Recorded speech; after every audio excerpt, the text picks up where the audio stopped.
Master, welcome back again to our channel. Panibagong araw, panibagong kabanata na naman ang pagsamasamahin natin ngayong araw na ito. At kung bago ka sa ating channel, pag-click ang subscribe button and hit the notification bell para updated kayo sa ating mga susunod na videos. So mga Master, bago natin simulan ang ating kabanata ngayong araw na ito, huwag po sana natin skip yung ads mga Master, no, dahil malaking bagay na po yan sa ating munting channel. So simulan na natin kabanata ngayong araw na ito. Let's go! Kabanata 661 hanggang 670. Kabanata 661 Pag-iwan sa kadiliman para sa liwanag sa lungguhit isa. Ikaw, alam mo na ba? Sa mga salita ni Luciano Michael, tumibok ang puso ni Tucker Ridge. Nakatanggap sila ng impormasyon mula sa Brown Bread at agad na pumunta dito upang tambangan. Paano kaya mabilis na dumating ang mga reinforcement ng kalaban? At sa paraan ng pagsasalita ni Luciano Michael, parang pinaghandaan na nila ang lahat. Sorry, tuldok. Maya-maya lang, may lalaking umakbay sa likod ni Luciano Michael. Si Fabian Percival, walang alam sa buhay at kamatayan, ay naglakas loob na kalabanan si Sasha Reed. Para sa sarili kong proteksyon, pumanig na ako kay Sasha Reed. Nang itinaas ng lalaki ang kanyang sombrero, halos lumuwa ang mga mata ni Tucker Ridge sa kanilang mga socket. Ito ay hindi lamang sinuman. Ito ay Brown Bread, na nagpadala sa kanila kanina. Taksil ka, Taui. Tucker Ridge, galit na galit, dumura ng laway sa mukha ni Brown Bread. Damn it, I knew it. Masyadong nagmamadali ang plano, paano nalaman ni Ivan Reed na nagtatambangan tayo dito? You son of a bitch. Nanginginig siya sa galit, kung hindi dahil sa pagtutok ni Luciano Michael ng isang nakatagong sandata sa kanyang noo, gusto sana ni Tucker Ridge na hiwain ang Brown Bread gamit ang isang talam. With Fabian Percival's closest person turning traitor, nakipaglaban pa ba sila ng bloodbath dito? Nadama ni Tucker Ridge ang hindi kapani-paniwalang kahihiyan sa kanyang puso. Tapos ka na bang magmura? Pinunasan ni Brown Bread ang laway sa mukha at biglang sumuntok. Whoosh! Ugh! Namumugto ang mga mata ni Tucker Ridge habang nakahawak sa kanyang tiyan, na nakakulot sa sakit. Ang pakikitungo sa mga taong tulad niya, walang silbi ang pagiging mabait, sabi ni Brown Bread, na ngumiti kay Luciano Michael. Sige, kapatid mo ito, hindi ako makikialam. Si Luciano Michael ay mataktikang tumabi. Talagang hindi niya napagtanto na ang Brown Bread ay maaaring maging napakalupit sa kanyang sariling mga tao. Diretso ang suntok na iyon sa tiyan ni Tucker Ridge. Kahit sinong karaniwang tao ay mahimatay. Ngunit si Tucker Ridge ay isang matigas na tao. Dahil nataman siya ng ganoon, nakuha pa rin niya ang isang masakit na ngiti at itinaas pa ang kanyang gitnang daliri sa Brown Bread. Hindi na siya makapagsalita ng malakas. Tucker Ridge. Ang Brown Bread, mga kamay sa kanyang bulsa, ay tumayo sa harap ng Tucker Ridge, tumingin sa kanyang dating kapatid at bahagyang tumawa. Bakit ka mag-abala? Aminin mo na lang kay Sasha Reed na si Fabian Percival ang nag-orkestra nito, at ang buong bagay na ito ay matatapos na ngayon. Parang hindi maniniwala sa kanya si Tucker Ridge na nag-aalala, nilinggan niya si Luciano Michael. Tama, Mr. Michael.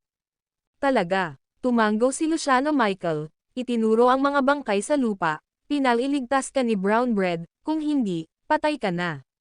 Ngayong patay na lahat ang mga lalaking ito, kung babalik ka at tulungan mo kami mula sa loob, walang makakaalam. Lumapit siya, bamulong sa tenga ni Tucker Ridge, bakit mo pahihirapan ang sarili mo? Kapag bumagsak na si Fabian Percival sa kapangyarihan, susuportahan ka namin ni Brown Bread para maging mga boss dito.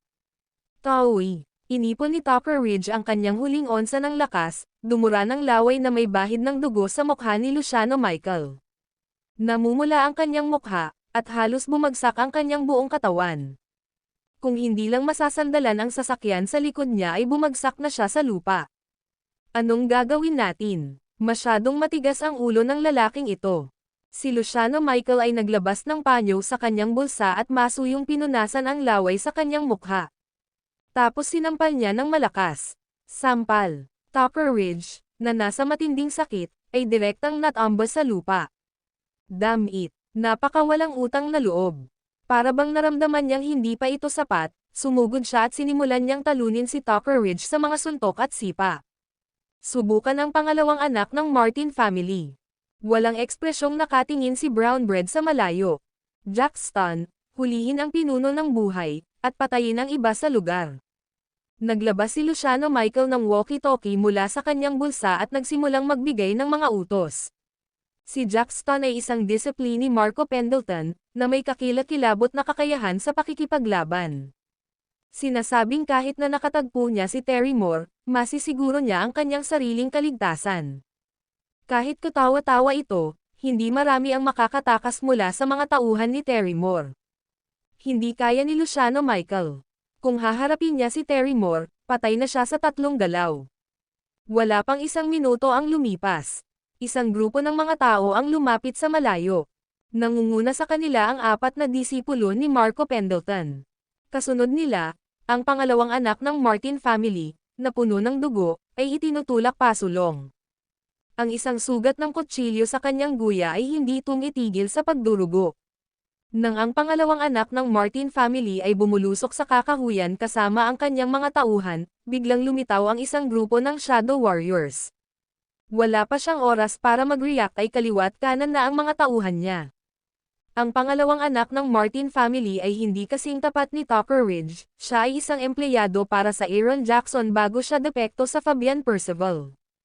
Kaya hanggat maaari siyang manatiling buhay, ano ang pinsala doon sa pagtataksil ng isa pang beses? Lumuhod ka, diniin ni Jackson ang pangalawang anak ng Martin family, na marahas na sinaway ito. Lumuhod ako, pakiusap huwag mo akong patayin. Pumalakpak. Ang pangalawang anak ng Martin family ay lumuhod sa lupa nang walang pag-aalinlangan. Itaas mo ang iyong ulo at tingnan kung sino ako. Nang marinig niya ang boses na iyon, agad siyang nakaramdam ng pag-aalala. Matapos iyangat ang kanyang ulo, ang pangalawang anak ng Martin family ay napabulalas sa gulat. Brown Bread, nahuli ka rin. Kalahating oras pa lang silang nagkita.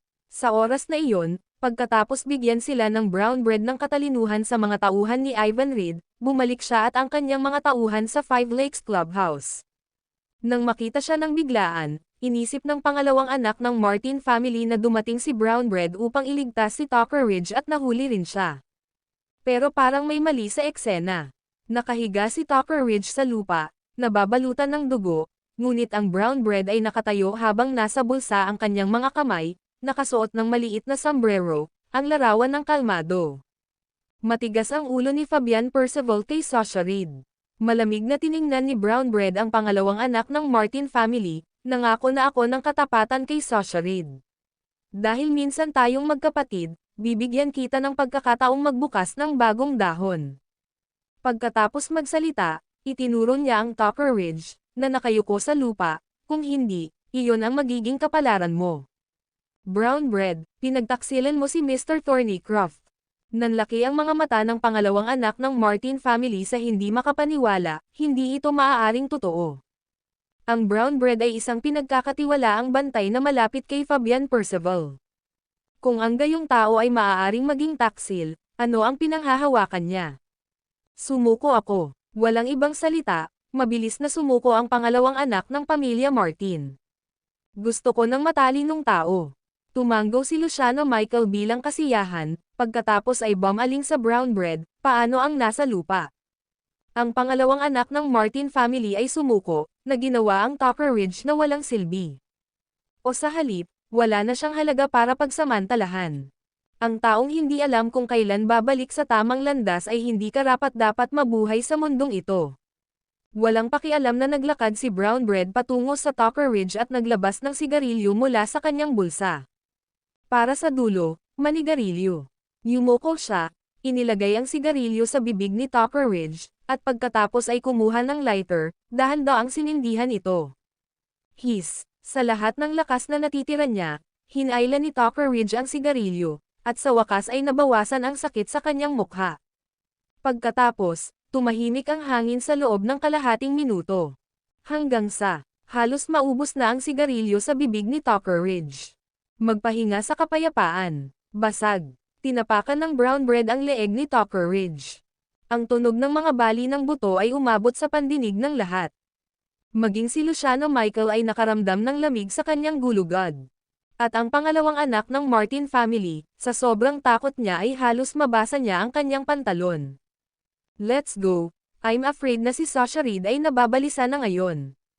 Walang pakialam na tumalikod si Brown Bread at, tulad ng pagkaladkad ng patay na aso, pinasok niya ang pangalawang anak ng Martin family sa kotse.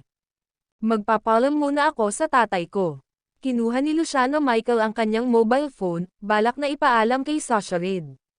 Nang lalabas din siya ng bahay ay nakatanggap siya ng mensahe mula sa Brown Bread. Kasunod ng kahilingan ni Brown Bread na tiyakin ang tagumpay ng plano, hindi niya ipinaalam kay Sasha Reed. Sa halip, dumiretso siya rito para iset up ang pananambang.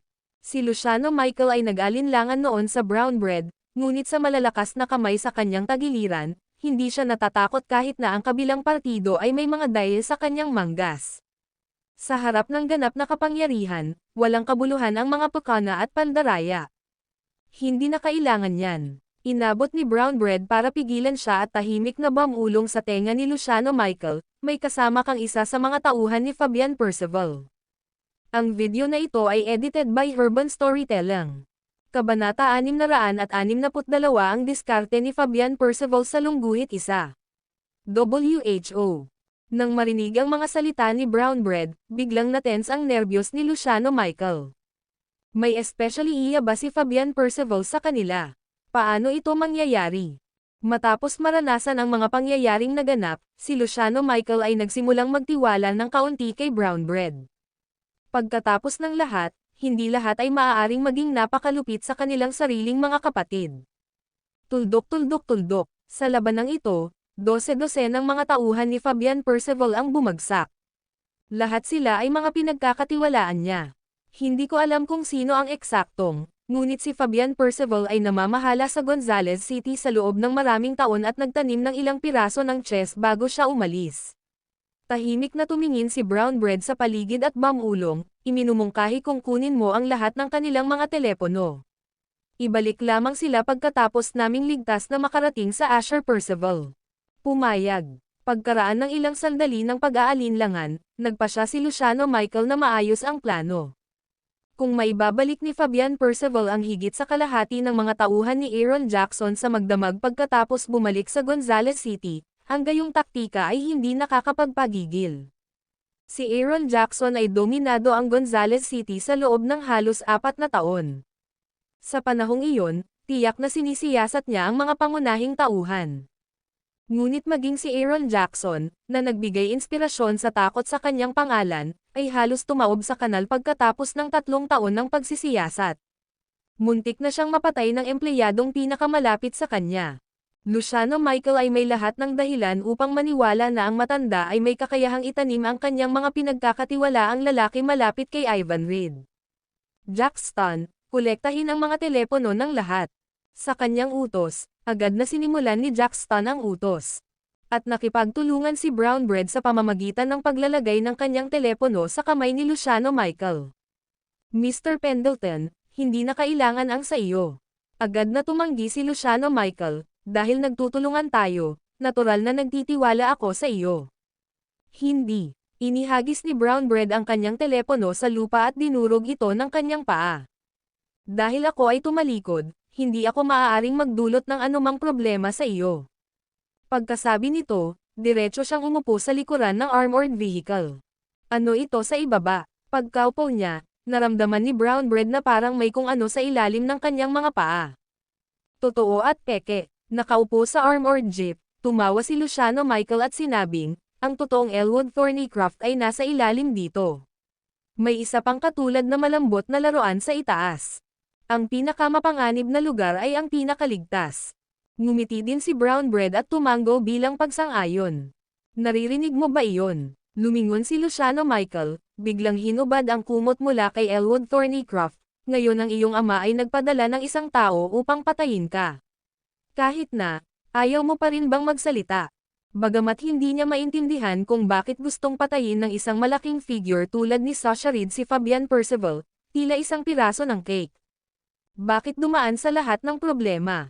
Ngunit isang utos mula sa kanyang kinakapatid na ama ay isang utos na dapat sundin. Hindi umimik si Elwood Thornycroft.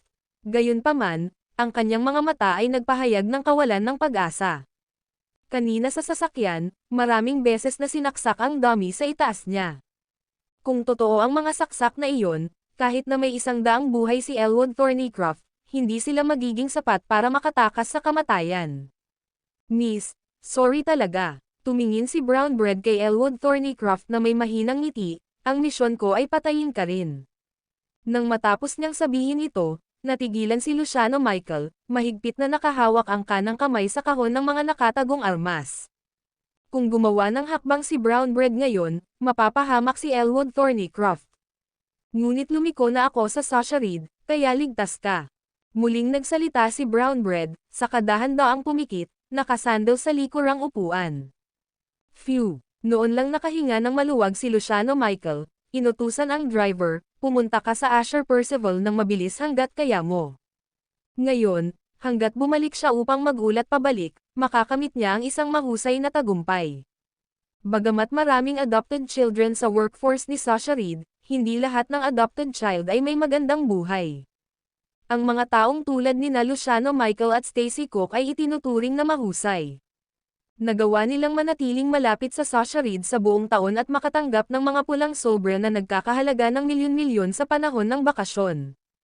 Tulad ng para sa maraming mga ampon na mga bata na hindi mahusay, kung minsan ay hindi gaanong mahalaga kaysa sa isang mas mabigat na alipor sa ilalim ng Sasha Reed. Kamakailan lamang, sa pagkamatay ni Stacy Cook at Mr. Flower sa trahedya, ang katayuan ni Luciano Michael ay tumaas ng husto.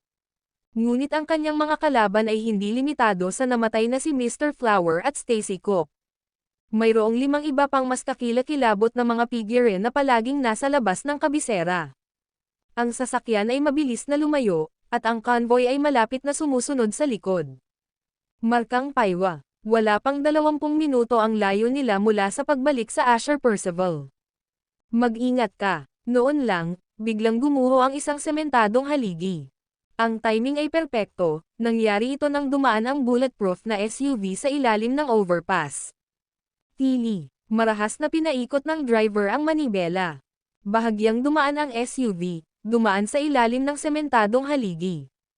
Ang isang sedan sa likod nila, na hindi makaiwas sa oras, ay direktang naduraj. Ito ay isang ambush. Inilabas ni Luciano Michael ang kanyang nakatagong kahon ng armas, maingat na iniskan ang paligid. Naharang ang trapiko, at lahat ng sasakyan ay naipit na ngayon sa kalsada. Pumunta sa Hilaga. Itinuro ni Brown Bread ang isang kalsada sa hilagang bahagi, iyan ang pinakamalapit sa downtown area. Si Fabian Percival ay hindi maglalakas loob na magsimula ng gulo sa lungsod, kahit na siya ay may lakas ng loob. Walang nakapansin, nang umiwas ang sasakyan sa sementadong haligi, isang lamig ang bumungad sa mukha ni Brown Bread. Ang lahat ay ganap na pinlano. Ang lahat ay naging perpekto. Bakit? Bakit ang kotse ay nagawang magpalda ng napakalapit sa haligi at dumaan sa kalsada? Tumingin siya sa driver, at isang pahiwatig ng pagpatay na layunin ang sumilay sa pagitan ng kanyang mga kilay. Bilis, tumungo sa Hilaga. Hindi inaasahan ni Luciano Michael ang pag-atake sa mga ganitong sitwasyon. Pinahihit ng driver ang manibela at mariing pinindot ang accelerator, na umaandar patungo sa hilagang kalsada. Anong nangyayari? Si Fabian Percival ay mayroon pa ring pagpaslang sa kanyang manggas. Medyo natarante si Luciano Michael. Ang nakaraang operasyon ay pasok sa kanyang inaasahan, at ang 4 na disipulo ni Marco Pendleton ay naroon upang tumulong. Ngunit ngayon, dahil hamarang ang trapiko, ang mga tao sa likod ay hindi na nakahabol sa oras. Dagdag pa, sa Brown Bread na direktang nagsasabi na tumungo sa Hilaga, si Luciano Michael ay natarante ng hindi namamalayan. Di ba sabi mo pagkatapos mong kolektahin ang lahat ng mga cellphone, walang makakapagpadala ng mensahe? Sa pagtingin sa isang tumpok ng mga telepono sa kanyang harapan, si Luciano Michael ay nakaramdam ng pagkalito. Kung nandoon pa lang ang mga cellphone ay makontak niya ang iba. Ngayon, sa lahat ng tao ay wala na sa pakikipag-ugnayan, sila ay naiwan para sa kanilang sarili. Kasi, may tracker sa kotse. Malamig na sabi ni Brown Bread. Paano ito posible? Habang sinasabi niya ito, parang may iniisip si Luciano Michael. Bigla siyang lumingon, only to find a hidden weapons box na nakatutok mismo sa noo niya. Kasi, ako ang nag-stock ng tracker, sa mismong trunk ng kotse. Napangiti ang mga labi ni Brown Bread, paumanhin, kailangan. Saan mo nakuha yung hidden weapons box? Namamanhid ang anit ni Luciano Michael. Napulot ko ito noong sinisindi ko ang Tucker Ridge sa apoy, sabi ni Brown Bread nang walang pakialam. Ikaw, naalala tuloy ni Luciano Michael na wala talaga sa lupa ang nakatagong kahon ng armas ni Tucker Ridge. Sinamantala pala ng Brown Bread ang pagkakataon na kunin ito. Halos sipin niya ang sarili sa panghihinayang. Bakit mo ginawa ito? Sa pamamagitan lang nito makukuha ko ang iyong tiwala. Kung hindi, hindi maalis ng ating mga tao ang Elwood Thornycroft.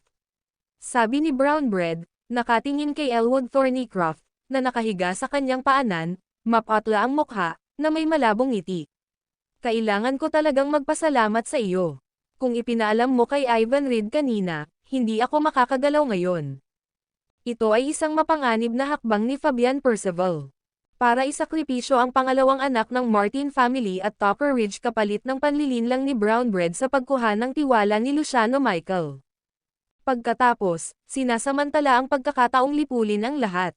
Kasuklam-suklam ka. Pinaikit ni Luciano Michael ang kanyang mga mata, sumuko sa pagtutol. Driver, dalhin ang kotse sa mga damuhan sa labas ng lungsod. Walang emosyong sabi ni Brown Bread. Ayoko na inuutusan ako. Mataray na wika ng driver. Sa kabila ng banta ng hidden weapons box, sobrang kalmado ang boses niya. Julius Reed. Nang marinig ang boses na ito, bamuka ang bibig ni Brown Bread. Ang video na ito ay edited by Urban Storytelling. Kabanata 663, 5 Yuan Street Stall Goods sa Lungguhit 1. Sa simula, naramdaman ni Brown Bread na may kakaiba sa driver sa kotse. Hindi sa banggitin ang katotohanan na ang mga kasanayan ng driver ay hindi kapani-pani walang mahusay, sa punto na magagawang iwasan ang mga bitag na kanilang itinakda ng maaga. Sa huli, nang itutok niya ang hidden weapon box kay Luciano Michael, hindi nagpakita ng panik ang driver. Kahit ang mga kamay niya sa manibela ay hindi gaanong nanginginig. Ito ay walang kahulugan sa lahat. Karaniwan, kapag ang isang tao ay na-hijack, sila ay tiyak na magpanik. Tuldok-tuldok-tuldok, ngunit ang driver na ito ay kalmado sa buong pagsubok, tila hindi nababahala.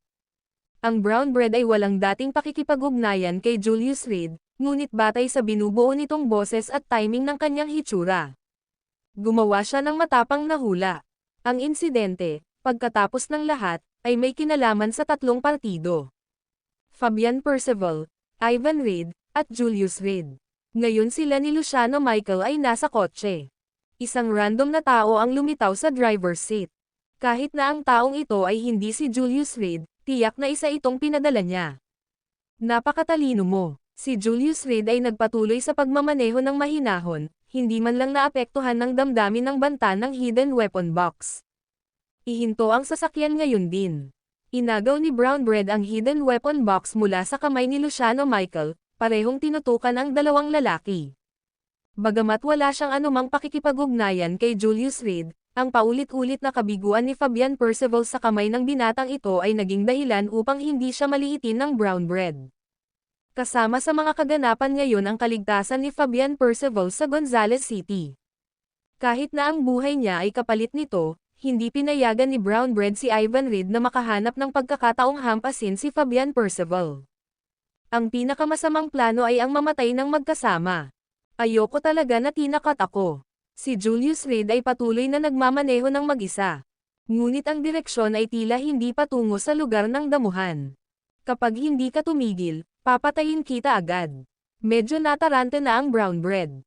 Walang ibang dahilan kundi, ang kalmado ng lalaking nasa harapan niya ay parang nakikipaglaro siya sa isang mabangis na hayop. Ang isang slip ay maaaring mga hulugan na walang bakas sa kanya ang maiiwan. Baka subukan mong buksan ang hidden weapon box. I-click. Inilayo ni Julius Reed ang kanang kamay sa manibela at casual na naglabas ng lason na itlog mula sa kanyang bulsa. Bahagya niyang idiniin ang hinlalaki niya rito. Ikaw. Napasinghap ng mariin ang tatlo sa loob ng sasakyan. Maging si Elwood Thornycroft, na hindi makapagsalita, ay nanlaki ang kanyang mga mata sa gulat. Ikaw, panatilihin itong kontrolado.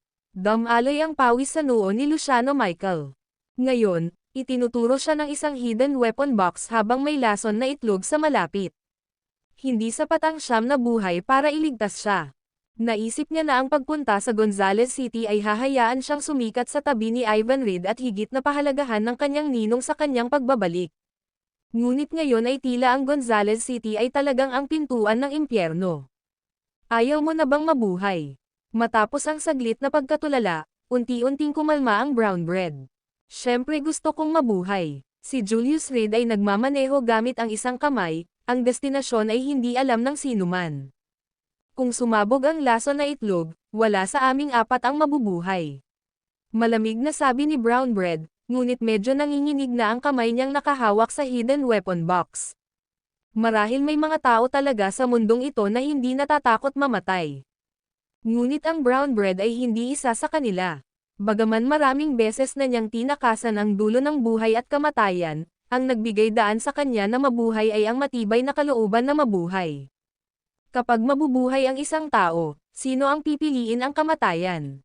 Paumanhin, tiyak na makakalabas ako ng buhay, dahan-daang nagsalita si Julius Reid, nakatalikod siya sa Brown Bread, ngunit para sa iyo, hindi ako makakagawa ng anumang pangako.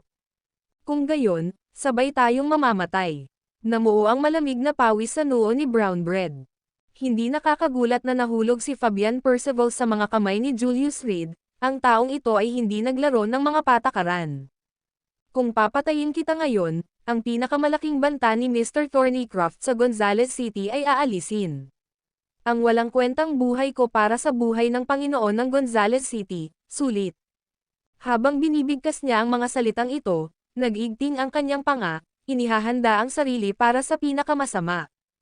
Huwag, pag-usapan natin ito ng maayos. Sa sandaling marinig ni Luciano Michael ang boses ni Brown Bread, alam niyang may mangyayaring kakilakilabot.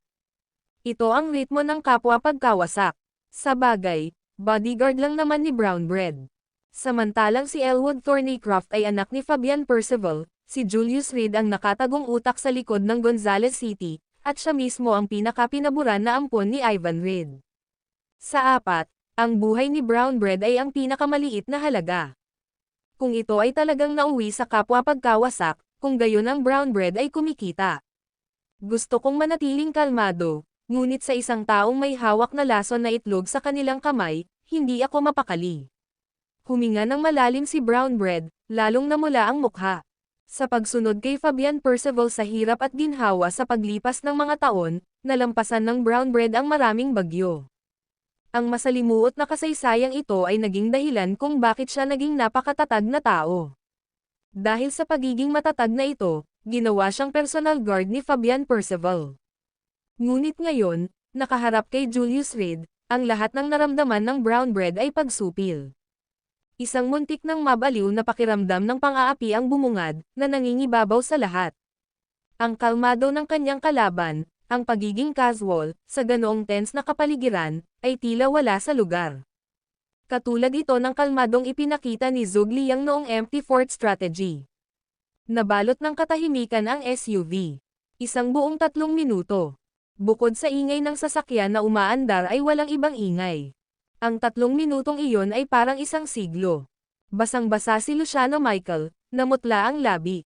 Ang Brown Bread ay halos hindi na gumanda, ang kanyang katinoan ay nasa bingit ng pagbagsak. Walang nakakaalam kung saan sila dinadala ni Julius Reid. Ihinto ang sasakyan. Paus na umungol siya, nanginginig ang mga kamay niya. Kung hindi mo ititigil ang sasakyan, sabay tayong bababa. Bilis, ihinto mo lang ang sasakyan, pag-usapan natin ito.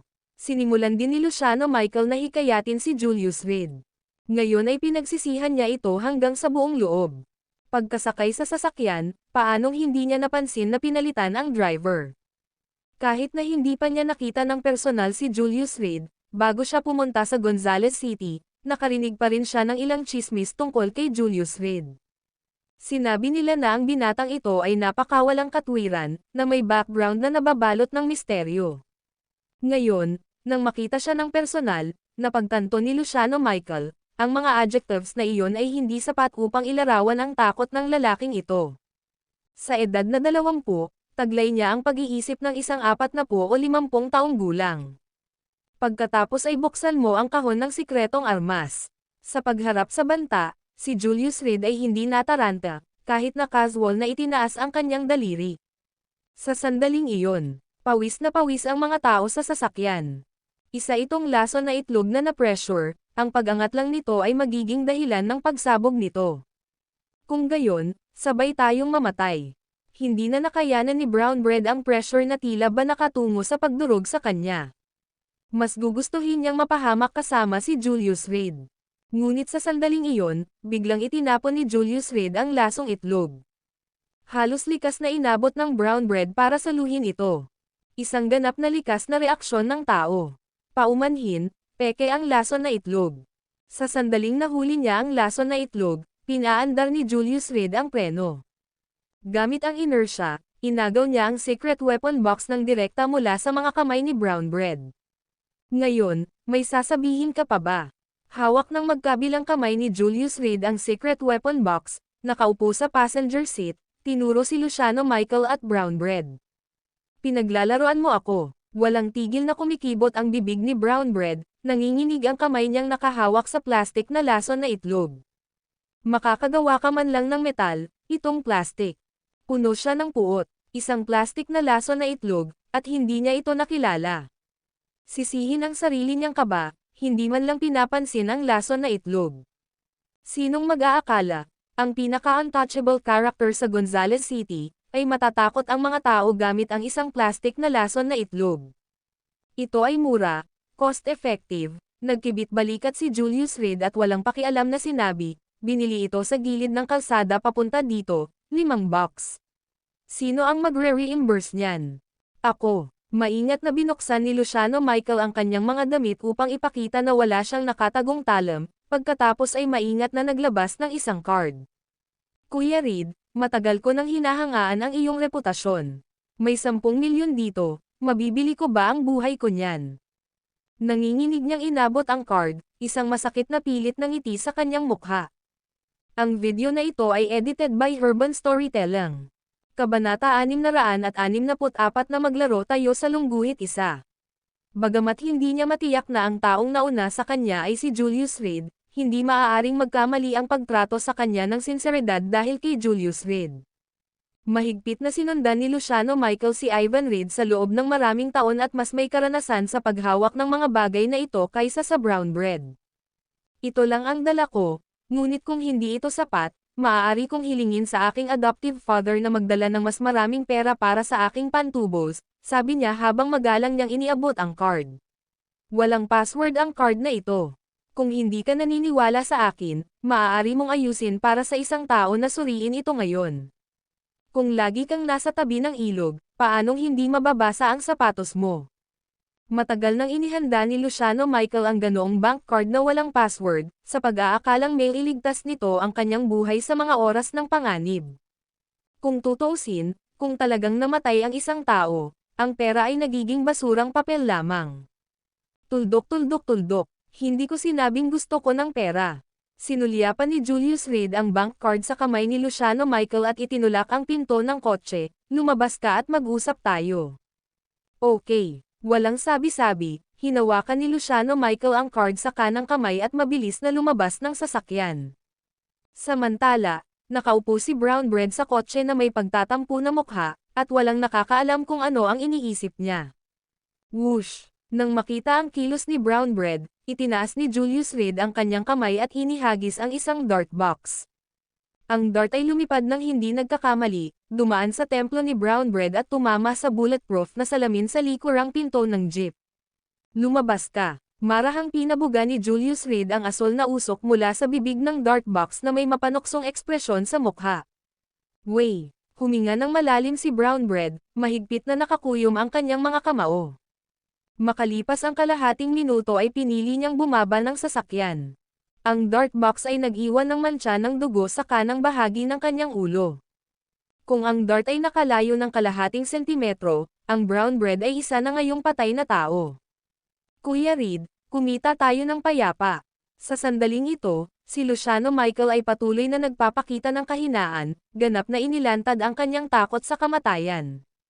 Sa katunayan, ito talaga ang pinakamahusay na paraan upang matiyak ang kanyang sariling kaligtasan. Ivan Reed. Tumingin si Julius Reed kay Luciano Michael. Oo, tumanggaw si Luciano Michael. Fabian Percival.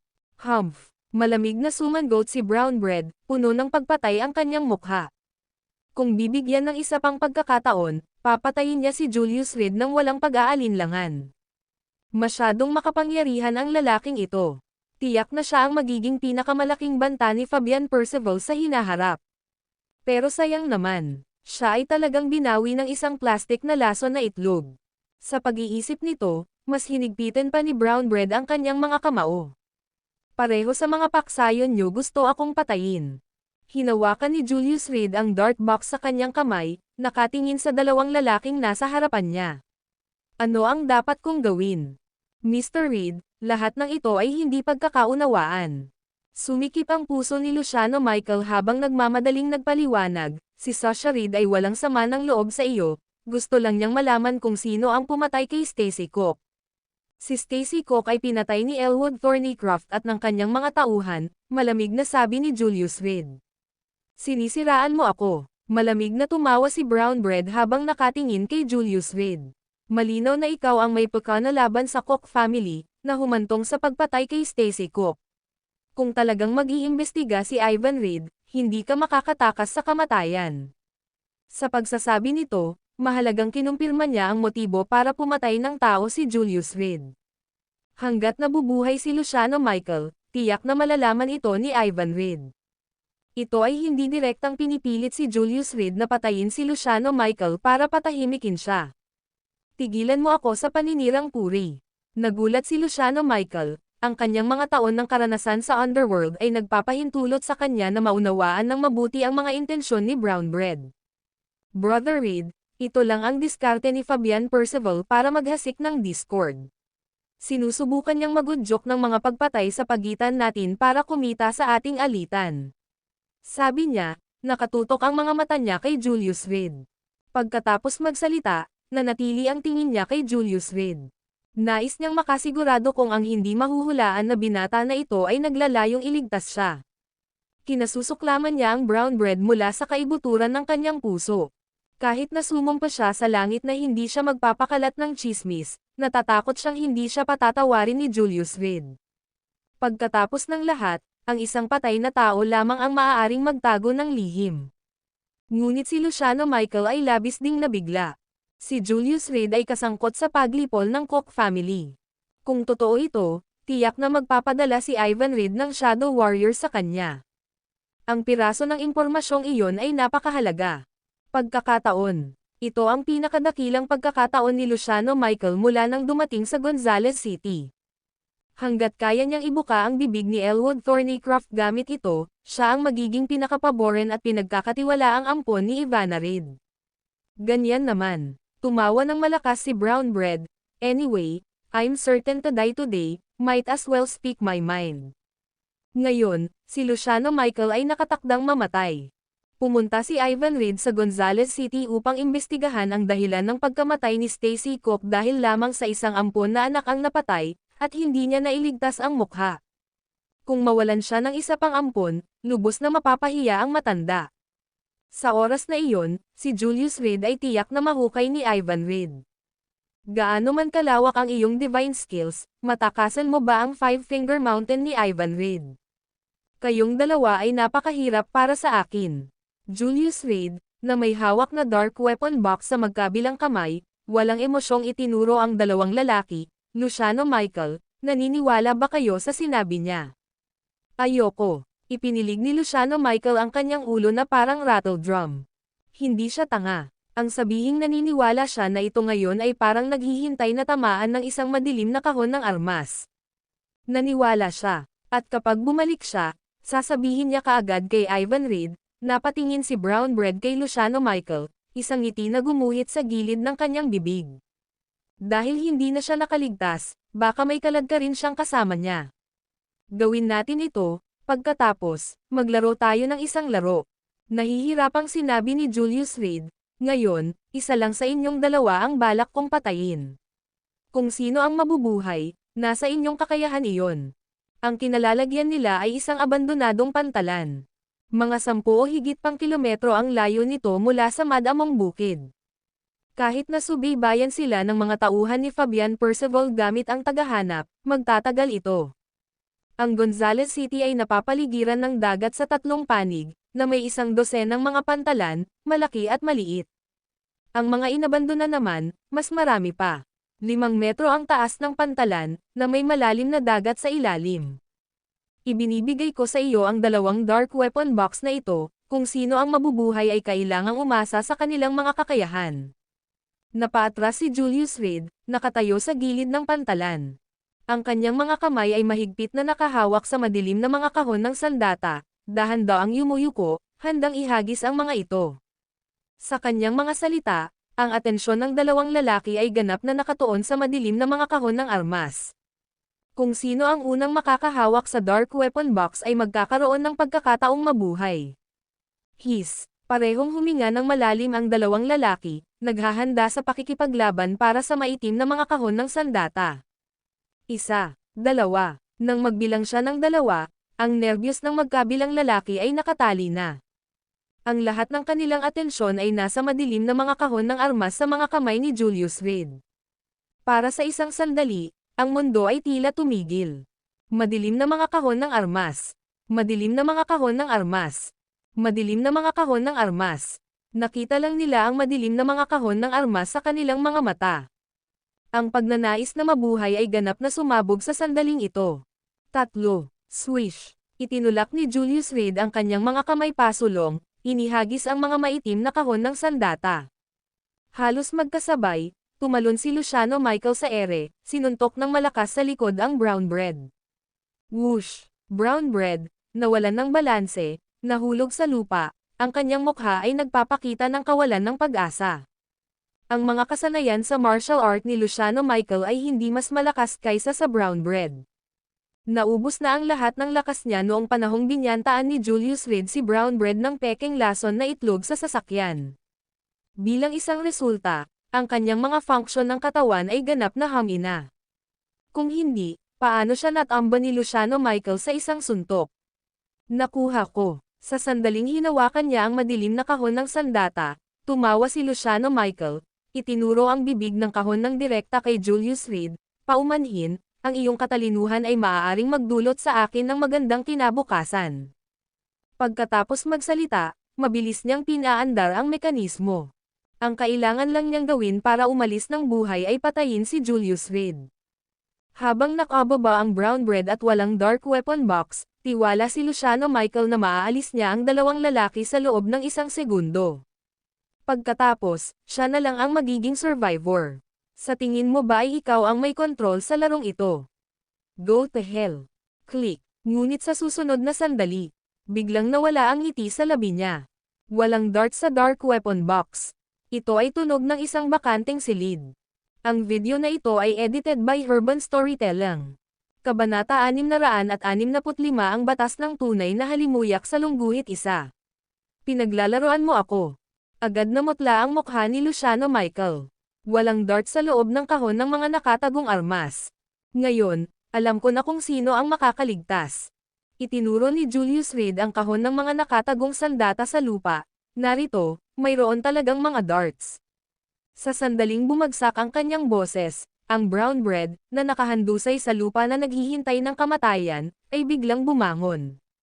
Tuldok-tuldok-tuldok, sa halos isang iglap, nahawakan na niya ang kahon ng brown bread. Walang labis na salita, itinaas niya ang bibig ng kahon at tinutukan si Luciano Michael. Hinayla ang mekanismo. Whiz! Tumunog ang kahon ng mga nakatagong armas. Nanlaki ang mga mata ni Luciano Michael. Sa gitna ng kanyang noo, lumitaw ang isang malaking butas ng dugo. Pumalakpak, hanggang sa bumagsak siya sa lupa, hindi niya akalain na ito na pala ang katapusan. Sa pagkamatay, nanatiling bukas ang mga mata ni Luciano Michael. Ngayon, oras na natin para ayusin ang mga score. Brown bread, malamig at walang pakialam, sinipa ang bangkay ni Luciano Michael sa lupa at itinutok ang kahon ng mga nakatagong armas kay Julius Reed. May mali ka ba? Humalukip-kap si Julius Reed, nakatingin kay brown bread na may mapanuksong tingin, ako ang gumagawa ng rules ng laro. At ikaw, player ka lang. Sa kaong ito ng mga nakatagong armas sa kamay, ako ang master. Habang sinasabi niya ang pariralang ito, medyo nanginginig na ang kanang kamay ni Brown Bread.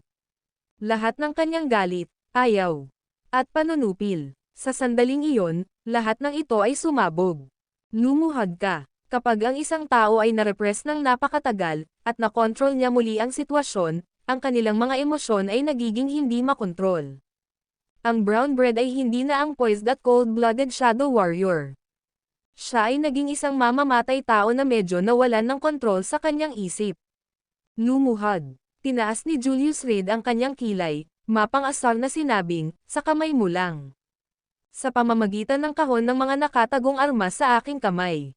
Ang bibig ni Brown Bread ay hindi mapigil, dahan-dahan niyang ibinaba ang bibig ng kahon patungo sa tuhod ni Julius Reed, at sumirit, kung hindi ka luluhod, tutulungan kita.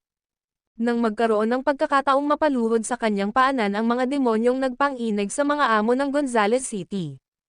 Ang pakiramdam ng tagumpay ay hindi maisip. Kailangan ng Brown Bread ang gayong pakiramdam ng tagumpay. Hinahangaan ko ang iyong katapangan. Mabagal na naglakad si Julius Reed patungo sa Brown Bread na nakangiti, ngunit wala kang lakas. Huwag kang lalapit. Ang mukha ni Brown Bread ay mabangis, at ang kanyang mga tampok na baluktot ng masakit sa isa't isa. Sa bawat hakbang ni Julius Reed, parang kutsilyong tumutusok sa puso niya. Huwag mo akong itulak. Iklik, iklik, iklik. Nang ang Brown Bread ay halos nasa bingit ng pagbagsak ng pag-iisip, galit na hinayla ang gatilyo. Umalangaw-ngaw sa kanyang pandinig ang boses ni Luciano Michael bago siya mamatay. Sa loob, walang darts na natitira. Paano naging ganito? Nanlaki ang mga mata ni Brown Bread nang makaramdam siya ng lamig na dumiretso sa kanyang ulo. Nakakapanginginig ang anit niya. Sabi ko sayo, ako ang nagtatakda ng rules of the game, nakangiting sabi ni Julius Reed, lumapit sa Brown Bread at bumulong sa kanyang tainga, at ikaw, isa kang test player. Basag. Bago pa makapagsalita muli si Brown Bread, diretsyong binali ni Julius Reed ang kanyang leeg. Ang pantalan sa gabi. Naging tahimik muli. Kinuha ni Julius Reed ang kahon ng mga nakatagong armas mula sa lupa at humakbang papunta sa backseat ng jeep. Si Elwood Thornycroft ay nakatitig sa mga nanlalaking mata, nakatingin sa kanya. Bakas sa mga mata niya ang kawalan ng pag-asa, kawalan ng magawa, at kalungkutan. Patayin mo ako. Binibigkas niya ang tatlong salitang ito ng halos ang kanyang lakas. Hindi pinapansin ang pagnanais ni Elwood Thornycroft para sa kamatayan. Dahan-daang naglabas si Julius Reed ng dart sa kanyang bulsa, inilagay ito sa kahon, at ibinigay ang kahon ng mga nakatagong armas kay Elwood Thornycroft. Anong ibig mong sabihin? Ang orihinal na nagbitiw na Elwood Thornycroft ay nagpakita ng pagtataka sa kanyang mga mata. Gusto mo akong patayin, hindi ba? Ngayon binibigyan kita ng pagkakataon. Ipinasa ni Julius Reed ang kahon ng mga nakatagong sandata sa kanyang mga kamay at umatras upang tumayo sa pantalan. Darating ang mga tauhan ni Fabian Percival sa loob ng 15 minuto. Patayin mo ako, o tulungan mo ako. Sa tingin mo hindi ako maglalakas loob na buksan itong kahon ng mga nakatagong armas. Si Elwood Thornycroft, gamit ang huling bahagi ng kanyang lakas, ay nanginginig na kinuha ang kahon at itinutok ito kay Julius Reed. Patayin mo ako, at baka muling suriin ni Fabian Percival ang iyong halaga. Si Julius Reed ay mukhang walang pakialam, kahit na medyo naiinip na humihimok, sige. Julius Reed, masyado kang confident. Isang pahiwatig ng malamig na kawalang interes ang sumilay sa mga mata ni Elwood Thornycroft, na sinamahan ng sakit. Muntik mo na akong aipakulong, dahil doon, kaya kitang patayin. Ubo. Napabuntong hininga siya, bakas sa mukha niya ang paghihirap. Masyadong mabigat ang kamay ni Luciano Michael kanina, at ngayon ay nabali ang ilang buto ni Elwood Thornycroft sa loob ng kanyang katawan. Buksan ang hidden weapon box. Muling udyok ni Julius Reed. Huminga ng malalim si Elwood Thornycroft, nakatutok ang mga mata niya kay Julius Reed. Sa wakas, hinayla niya ang gatilyo. Whoosh! Woo! Sa isang iglap ay nag-activate ang hidden weapon box. Itinabi ni Elwood Thornycroft ang kahon at bumagsak sa likurang upuan, umiyak ng malakas. Bumuhos ang lahat ng emosyon niya sa mga sandaling iyon. Itinutok niya ang nakatagong kahon ng sandata hindi kay Julius Reed, kundi sa langit. Akala niya ay nagtatanim siya ng malalim na galit kay Julius Reed, at madali siyang barilin gamit ang kahon ng armas. Ngunit sa sandaling maalala niya ang sinabi ni Brown Bread ngayon, at ang pag-iisip ng pagdating ni Fabian Percival. Nais ni Elwood Thornycroft na sana ay itago niya ang nakatagong kahon ng sandata para sa kanyang sarili. Nagpadala ang kanyang sariling kinakapatid na ama upang patayin siya. At siya, na nagtitiis ng walang katapusang pagpapahirap sa mga kamay ni Ivan Reed, ay nanatiling tikom ang kanyang bibig, hindi umimik. Ang katapatan ay sinukli ng pagkakanulo. Nagdaragdag ito ng insulto sa pinsala. Ito ay katwiran na sumisira sa mga kamag-anak. Ang gumuho na emosyon ni Elwood Thornycroft ay sumabog na parang bulkan. Hindi pa niya naramdaman ang pagiging walang magawa noon. Sa Gonzales City, sa ibang bansa, sa lugar na una niyang napuntahan. Pinagtaksilan ng taong pinakamalapit sa kanya. At sa pagkakataong iyon, dahan-daang humandar ang sasakyan. Saan mo ako dadalhin? Biglang inangat ni Elwood Thornycroft ang kanyang ulo, para lamang makaranas ng matinding sakit sa kanyang dibdib dahil sa biglaang paggalaw. Nang hindi niya namamalayan, naupo na si Julius Reed sa driver's seat. Mahinahon niyang itinaboy ang bulletproof armored vehicle palayo sa abandonadong pantalan. Para ibenta ka sa isang brothel, syempre. Binuksan ni Julius Reed ang radyo ng kotse at nagsimulang maghum ng isang himig. Nakakaakit ka, sa palagay ko makakakuha ka ng magandang presyo. Patayin mo ako, patayin mo na lang ako. Napaungo si Elwood Thornycroft sa likuran, puno ng matinding dalamhati ang kanyang boses. Kung talagang ibinente siya sa ganoong klaseng lugar, mas gugustuhin niyang mamatay na lang. Ngayon siya ay puno ng panghihinayang. Bakit hindi na lang niya pinatay si Julius Reed gamit ang hidden weapon box kanina? Ang anak ng isang asong ito ay halos ikulong siya sa kulungan, walang paraan na nilayon niyang hayaan siyang mamuhay ng maayos. Julius Reed, kung lalaki ka, bigyan mo ako ng mabilis na kamatayan. Mariin na ikinuyom ni Elwood Thornycroft ang kanyang mga kamao, naghahanap ng pagkakataong isama si Julius Reed. Ngunit ngayon siya ay ganap na pinatuyo, tulad ng isang tupa sa katayan. At ang butcher ay nakaupo sa manibela, itinutulak siya sa katayan. Kawalan ng pag-asa, kawalan ng kakayahan. Kung magkakaroon siya ng isa pang pagkakataon, hindi na pupunta si Elwood Thornycroft sa Gonzales City. Mananatili sana siya sa Amerika. Huwag kang mag-alala, hahanapan kita ng magandang lugar, kung saan mahiga ka na lang. Mas masayang kumanta si Julius Reed habang pabilis ng takbo ang sasakyan. Higa. Namula ang mukha ni Elwood Thornycroft sa sobrang galit, na sana ay hiwain niya si Julius Reed sa 1,000 piraso. Mas gugustuhin niyang mamatay sa matinding paghihirap, magdugo hanggang mamatay sa kotseng ito. Hindi siya hihiga sa ganoong uri ng 1 minuto. Hinding-hindi siya susuko. Makalipas ang kalahating oras. Bahagyang huminto ang sasakyan. Tara, ihahatid na kita sa paghiga. Pagkatapos ay parada ang sasakyan, lumabas si Julius Reed sa driver's seat at binuksan ang pinto sa likod. Kahit patayin ako nito, hindi ako bababa. Si Elwood Thornycroft ay mahinang kumapit sa upuan, gumawa ng huling-ditch effort. Sa iyong mga pinsala, kung hindi ka mahiga sa isang ospital, ano ang silbi ng pagliligtas sa iyo? Magkadikit ang mga kilay ni Julius Reed. Ospital. Natigilan si Elwood Thornycroft. Hindi ba ganoong klaseng lugar iyon? Kung gayon maghintay para sa kamatayan. Lumingon si Julius Reed para isara ang pinto ng sasakyan. Maghintay. Inipon ni Elwood Thornycroft ang kanyang huling kaunting lakas at, buong lakas ng loob, sinabing namumula ang pisngi, pupunta ako.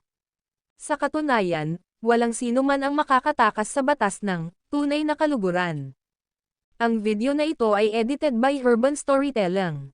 Kabanata 666 na apple peel sa lungguhit isa. Kamusta ang sugat? Nabali ang 4 na tadyang, malalawak na pasa sa buong katawan. Kung ibang tao iyon, malamang namatay na sila ngayon. Kooperatiba. Napaka-cooperative. Halos hindi na kami nag-effort para makumplito ang operasyon. Salamat sa iyong pagsusumikap. Sino ang gumawa nito sa kanya? Napakagandang babae, nabugbog sa ganoong estado. Tuldok. Kung magtatanong ka pa, haantong ka sa katulad ng babae doon. Palm, mag-iingat ka, hindi kita makikita sa labas. Matapos paalisan ang doktor, itinulak ni Julius Reed ang kahoy na pinto sa silid. Si Elwood Thornycroft ay nakahiga sa isang kama, ang kanyang katawan ay nababalot ng puting benda. May 3 IV drips na nakasabit sa ibabaw ng kama, na nagbibigay ng mga likido. Salamat. Nang makitang pumasok si Julius Reed, napakasalimuot ng ekspresyon sa mukha ni Elwood Thornycroft. Ang nagligtas sa kanya ay ang kanyang sinumpaang kaaway, ang taong gusto niyang patayin araw-araw.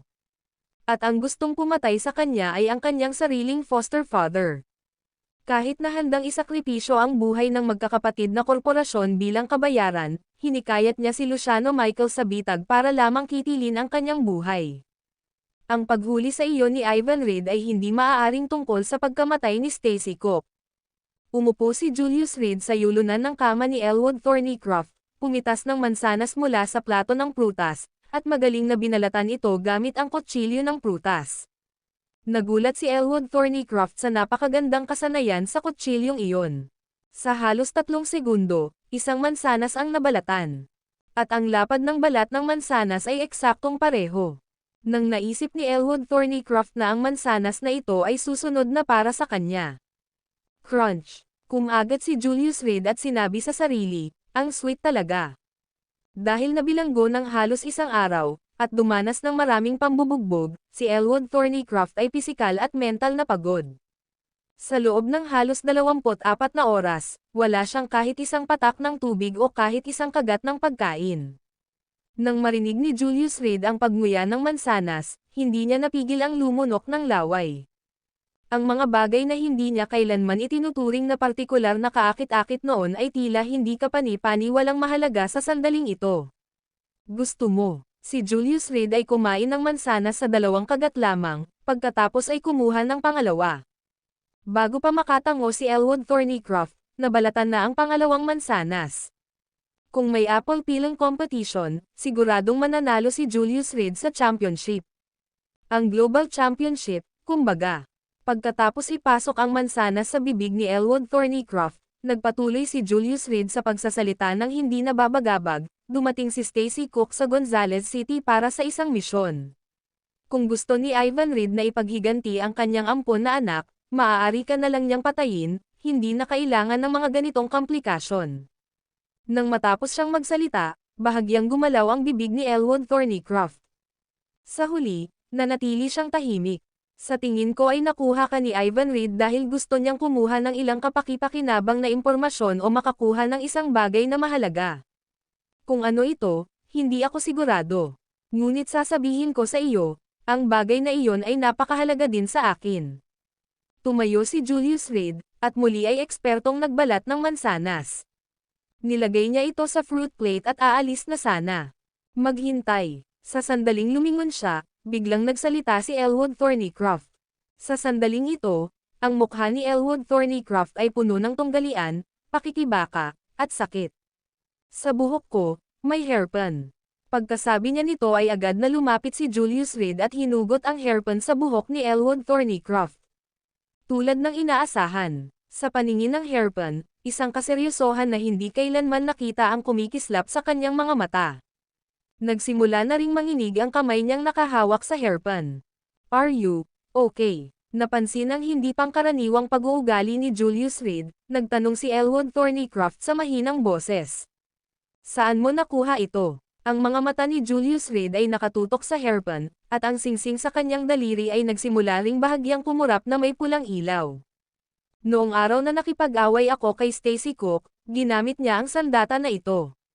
Nakita kong kakaiba ang hairpin na ito, kaya kinuha ko ito at idinikit sa buhok ko, sabi niya. Plano kong humanap ng eksperto para sa isang masusing pagtatasa pagkatapos ayusin ang negosyo sa Gonzales City, ngunit hindi ko inaasahan. Sa puntong ito, unti-unting nawala ang boses ni Elwood Thornycroft. Salamat. Ibinulsa ni Julius Reed ang hairpin at dinampot din ang fruit knife sa fruit plate. Kaagad pagkatapos, ang kutsilyo ay nakaunat patungo sa leeg ni Elwood Thornycroft. Isang pagpatay para patahimikin ang isang saksi.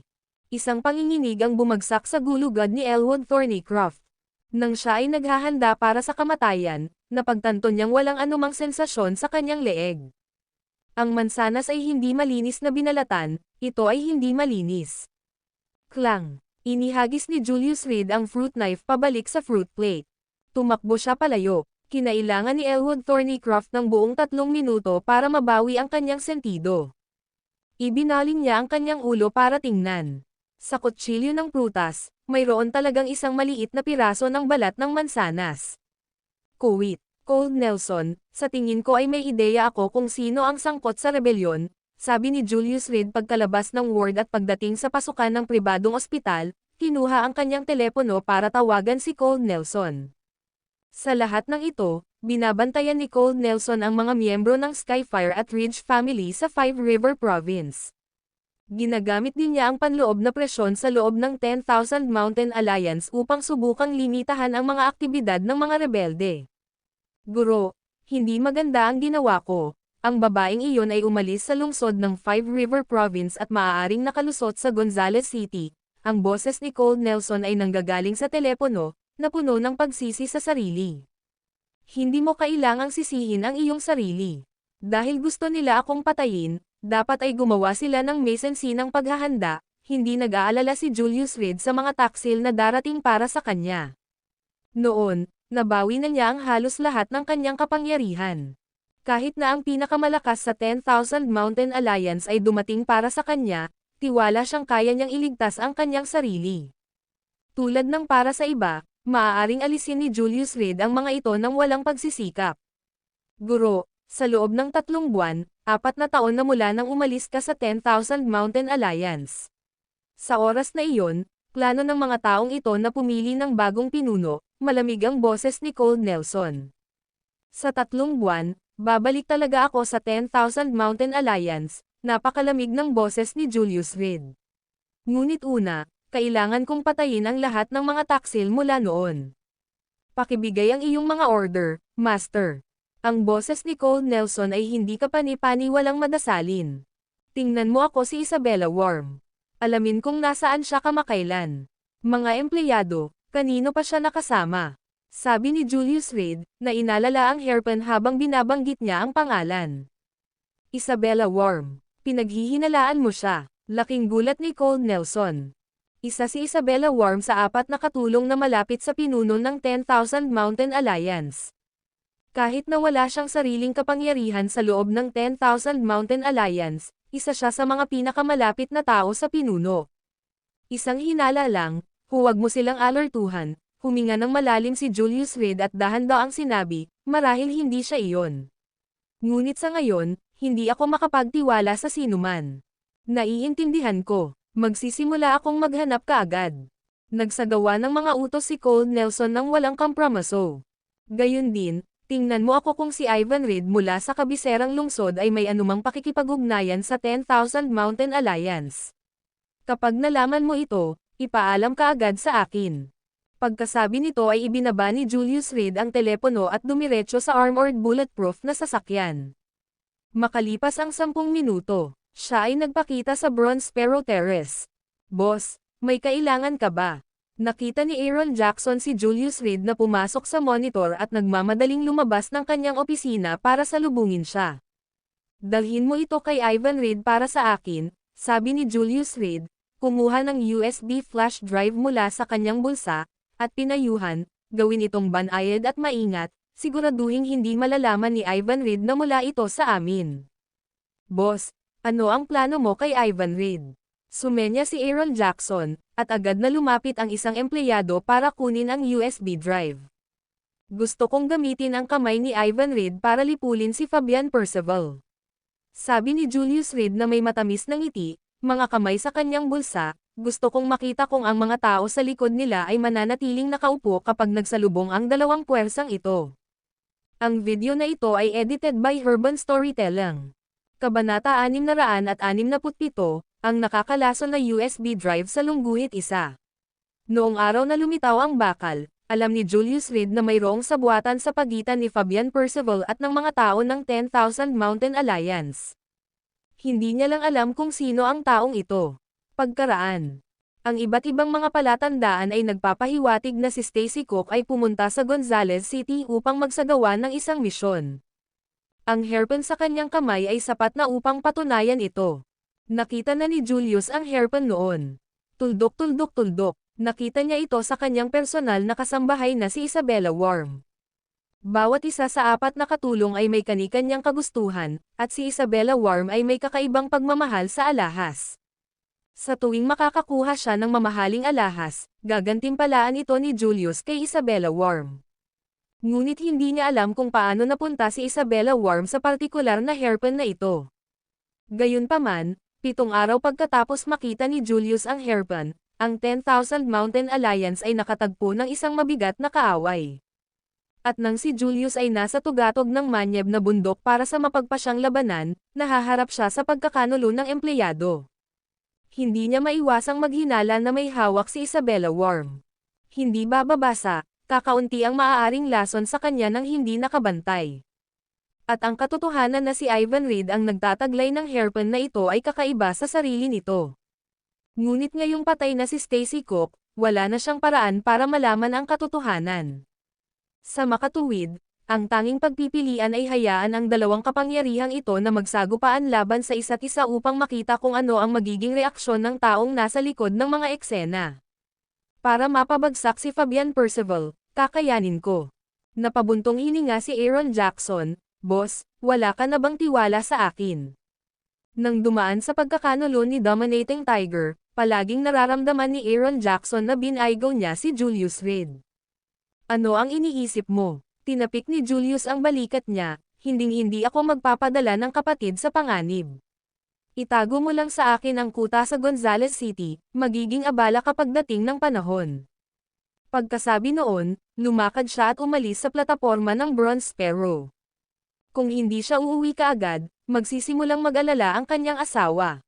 "Mahal, anong hapunan ngayong gabi?" Bago sumakay sa sasakyan, nag-message muna siya.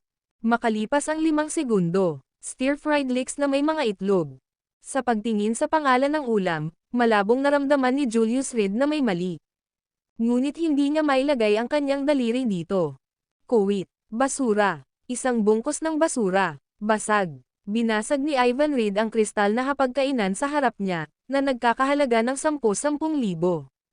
"Guro, nag-iimbestiga kami ngunit walang nakitang balita." Lumuhad ang ilang bodyguard sa harap ni Ivan Reid, natatakot na nagsasalita. Ang sahig ay natatakpan ng basag na salamin. Sa loob lamang ng 10 minuto, halos give-in na ni Ivan Reid ang silid. "Guro, gustong makita ka ni Jackson." Sa sandaling iyon, dahan-daang binuksan ang pinto sa Asher Percival Emperor's Hall. "Papasukin mo siya." Sinipal ni Ivan Reid ang bodyguard na nasa harapan niya, napahiga, saka umupo sa sofa. "Guro." Si Jackson, na puno ng mga sugat, ay lumapit at bahagyang lumuhad sa harap ni Ivan Reid. "Anong nangyari?" Sinubukan ni Ivan na pigilan ang kanyang sarili, ngunit hindi pa rin maiwasan ang paghampas. Habang umaalis, nakipag-ugnayan ang young master na si Luciano Michael sa empleyado ni Fabian Percival na brown bread. "Hinabol namin ang mahigit 50 tao na nakahiga sa pagtambang kay Fabian Percival sa highway." Habang nagsasalita si Jackson, huminga siya ng malalim. Mamaya, iminungkahi ni Brown Bread na kunin ng young master ang lahat ng cellphone. "Pagbalik namin, hinaranggan kami ng mga semento sa kalsada at hindi namin makontak ang sinuman. Mga tanga, nasaan ang mga tao?" Mahigpit na kinuyam ni Ivan Reid ang Buddha bead sa kanyang mga kamay, puno ng galit ang kanyang mukha. Kung ikukumpara sa dati niyang kalmado at collectible na kilos, para siyang ibang tao. "Kami ay tinambangan sa kalsada ng isang pangkat ng mga tao. Pagkatapos ng madugong labanan sa aking 3 kapatid, halos hindi ako nakatakas." Habang sinasabi niya ito, pinunit ni Jackson ang kanyang damit. Puno ng sugat ang katawan niya. "Luciano Michael." Pumikit si Ivan Reid, huminga ng malalim. "Luciano, bakit ang tanga mo? Maliwanag na naglalagay ng bitag si Fabian Percival para sa iyo." Sa dulo, nagngangalit siya. "Kailangan natin ng ebidensya. Bumulong si Marco Pendleton, kung hindi, hindi aamin si Fabian Percival." "Ebidensya? Kailangan ko ba, Ivan Reid, ng ebidensya para makapatay ng tao?" Hindi nagalit si Ivan Reid dahil sa pagkawala ni Luciano. Si Luciano ay isang ampon lamang, kung tutuusin. Isang Luciano Michael ang namatay, at hindi mabilang pa ang babangon. Ngunit kung mawawala si Elwood Thornycroft, saan hahanapin ni Stacey Cook ang nawawalang token? Kung ang bagay na iyon ay hindi matagpuan, wala siyang libingan na ililibing kapag siya ay namatay. Iniisip ng mga tagalabas na kilala si Ivan Reid sa kabisera. Ngunit sa katotohanan, siya ay hindi hihigit sa isang tool na inilabas sa display. Buhay, gusto kong makita ang tao. Patay, gusto kong makita ang katawan. Itinuro ni Ivan Reid ang ilang anak na lalaki sa pintuan, hanapin. Hanapin mo ako. Kahit na kailanganin mong baligtarin ang Gonzales City, gusto ko ng malinaw na mga sagot. Go now. Oo, ama. Nagpalitan sila ng tingin at mabilis na tumalikod para umalis. Makalipas ang kalahating minuto, ang isa sa kanila ay bumalik sa gulat. Squid, hindi mo ba naririnig ang sinabi ko? Nang makitang bumalik ang kanyang kinakapatid na anak na pinangalan ng Pusit, medyo hindi siya nasisiyahan. Ama. Maingat na lumapit si Pusit kay Ivan Reid, sabay abot ng isang USB drive gamit ang dalawang kamay. Natanggap ito sa front desk ng boss ng Asher Percival, si Ludo Cook, sabi ni Squid na nakayuko. Pakitingnan, padre, naka-address ito sa iyo. Para sa akin, biglang lumiit ang mga mag-aaral ni Ivan Reid, at sa isang iglap ay bumangon siya mula sa sopa. Tingnan mo, ano ang bagay na ito? Oo. Kinuha ni Pusit ang USB drive at lumapit sa computer, dahan-daang ipinasok ito. Maya-maya, may lumabas na video clip sa malaking screen. Swoosh! Ang tunog ng kahon ng isang nakatagong sandata ay tumutunog. Luciano Michael. Sa screen, si Luciano Michael ay itinuturo ng isang lalaki na may nakatagong kahon ng sandata. Pagkaraan, nahulog sa lupa ang lalaki mula sa kahon ng nakatagong sandata. Sinipal ng lalaki ang bangkay ni Luciano Michael bago umalis. Sino ito? Mahigpit na kinuyam ni Ivan Reid ang Buddha beads sa kanyang mga kamay, ang mga kalamnan sa kanyang mukha ay kumikibot ng hindi mapigilan. May nangahas na pumatay sa kanyang alaga. At kahit na naglakas loob na ipadala ang video. Sa sandaling iyon, bumagsak si Pusit sa lupa sa matinding paghihirap. Pusit, anong nangyayari sa'yo? Mabilis na lumapit si Ivan Reid, yumuko para tingnan siya. Maghintay ka. Bumaril ang kanang kamay ni Marco Pendleton, hinawakan ang balikat ni Ivan Reid, at pilit siyang hinayla pataas. Sasha Reid, lason na. Ano? Sa USB drive. Napaatras si Ivan Reid dahil sa gulat. Sa lupa, sumigaw si Squid ng ilang masakit na iyak, ang kanyang kutis ay itim na. Nakakamatay na lason. Hawakan mo at mamatay ka. Huminga ng malalim si Marco Pendleton at iwinagayway ang kanyang kamay, ilabas mo siya, at huwag mo siyang hawakan kahit anong mangyari. Nagsuot ng gloves ang ilang bodyguard at maingat na kinaladkad palabas si Squid. Sobra na ito. Umupo si Ivan Reid sa upuan, tumitibok pa rin ang puso niya. Kung kanina lang niya hinawakan ang USB drive, malamang nalasan na siya hanggang sa mamatay. Brown bread. Sa sandaling iyon, si Jack Stan, na nakarinig ng balita, ay sumugod sa silid at agad na nakita ang imahe sa screen. Kilala mo siya. Tiningnan ni Marco Pendleton ang kanyang senior disciple at sinabing, kilala mo ba ang taong ito? Personal bodyguard ni Fabian Percival, brown bread. Itinuro ni Jack Stan ang brown bread sa screen, siya iyon, nakaupo sa parehong kotse ni na Luciano Michael at Miss Elwood Thornycroft. Mahusay na nilalaro, Fabian Percival. Kung iisipin ay naglakas loob kang paglaruan ako ng ganoong pakana. Marahang hinaplos ni Ivan Reid ang kanyang kalbo na ulo, isang malamig na ngiti ang sumilay sa kanyang mga labi, dahil iyon ang kaso, dapat din kitang padalhan ng regalo. Marco Pendleton, nandito na ang subordinate mo. Si Marco Pendleton, na nakasuot ng mahabang damit, ay namumukod tangi. Alisin ang ilan sa mga pinagkakatiwalaan ni Fabian Percival para sa akin. Gusto kong makita kung natatakot siya sa kamatayan. Napuno ng hangarin na pagpatay si Ivan Reid. Tulad ng utos mo. Si Marco Pendleton ay tumalikod at naglakad palabas ng Imperial Hall. Ang video na ito ay edited by Urban Storytelling. Kabanata 668 nasa kamay na salungguhit isa. Ang Sleepless Bar ay isa sa mga mas sikat na bar sa Gonzales City. Sa mga lungsod sa baybayin, maraming lugar ng libangan. Sa sandaling ito, ang may-ari ng bar, si Caden Cook, ay nakaupo sa front desk, humihit-hit ng sigarilyo. Ang bar na ito ay orihinal na bahagi ng isang chain na pag-aari ni Aaron Jackson, at si Caden Cook ang namamahala nito araw-araw. Bilang gantimpala, inilipat ni Aaron Jackson ang mga karapatan sa ari-arian ng bar kay Caden Cook. Tuldok-tuldok-tuldok, sinong mag-aakala na biglang babalik si Fabian Percival galing abroad? Sa ilalim ng sulsol ni Devlin, at tulad ng dominating tiger, ang dating inaruga na si Caden Cook ay bumaling kay Fabian Percival ng walang pag-aalinlangan. Bakit sobrang gloomy? May lumapit na may dalang 2 bote ng alak.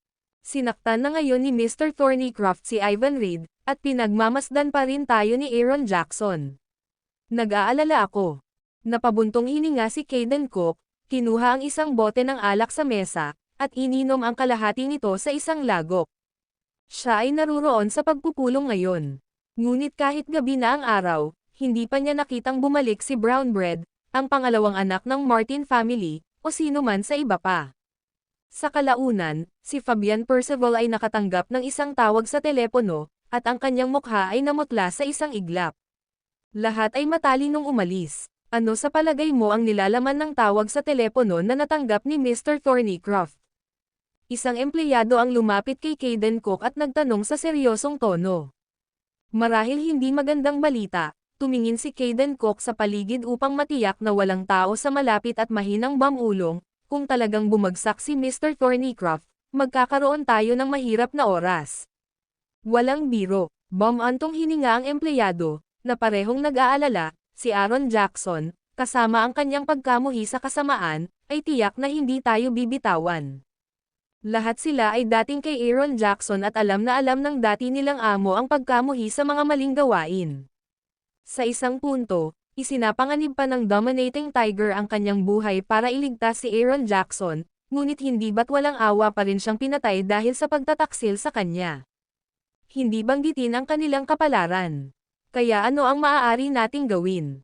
Dahil pinili nating ipagkanulo si Aaron Jackson, ngayon ay maaari na lamang tayong magmakaawa kay Mr. Thornycroft na pigilin ang kanyang sarili at itaboy si Aaron Jackson palabas. Hinampas ni Caden Cook ang kanyang kamao sa mesa at tinuloy ang pag-ubos ng kalahating bote ng alak na hawak niya. Ang mabilis na pagbabago sa sitwasyon ay hindi inaasahan. Sa una, nagpadala si Devlin ng isang tao upang ipaalam sa kanila na sa loob ng kalahating buwan, ang Gonzales City ay ganap na sa ilalim ng kontrol ni Fabian Percival. Pero tingnan mo ngayon, ang mga puwersa ni Fabian Percival ay dumanas ng matinding pagkatalo. Si Rebecca Brown, na nanguna sa pagtataksil, ay namatay sa kalunos-lunos na kabundukan. Bagaman mayroong ilang malapit na tawag kung saan muntik na nilang patayin si Aaron Jackson, sa huli, lahat sila ay nabigo. Ngayon, sa pagdating ni Ivan Reid sa Gonzales City, ang dati ng madilim na sitwasyon ay naulap ng isa pang suson ng usok.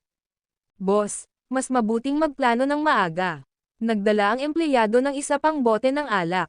Lahat sila ay mga empleyado ni Caden Cook, ngunit ang kanilang unang boss ay si Aaron Jackson. Sa makatuwid, hindi sila masyadong sumusuporta sa pagtataksil. Ngunit dahil ang kanilang boss ay nakatakdang sumali kay Fabian Percival, bilang mga empleyado, natural na kailangan nilang suportahan siya ng walang kondisyon. Sa impyerno kasama nito, bumagsak, marahas na binasag ni Caden Cook ang walang laman na bote sa kanyang kamay, namumula na ang mukha niya sa sobrang kalasinggan. Ano ang nangyari sa iyo, Kuya Tiger? Maya-maya, may ilang lalaking nakasot ang pumasok sa pinto. Ang pinuno ay nakasuot ng mga salamin na may gintong rim, mga kamay sa kanyang mga bulsa, na nagpapakita ng isang kahanga-hangang presensya. Young Master Jerison. Nang makita ang bagong dating, mabilis na tumayo si Caden Cook at nakangiting naglakad. Ano ang nagdala sa iyo dito? Anong hangin? Isang masamang hangin, isang masamang hangin. Umupo si Jerison Justin kung saan nakaupo si Caden Cook kanina, itinukod ang kanyang mga paa, at kumuha ng isang pakete ng sigarilyo sa kanyang bulsa. Anong ibig mong sabihin dyan, Young Master Jerison? Natatakot akong hindi ko maintindihan, sabi ni Kaden Cook na biglang nabawasan ang kanyang kalasingan. Nakaupo sa harap niya si Jerison Justin, hindi ordinaryong tao.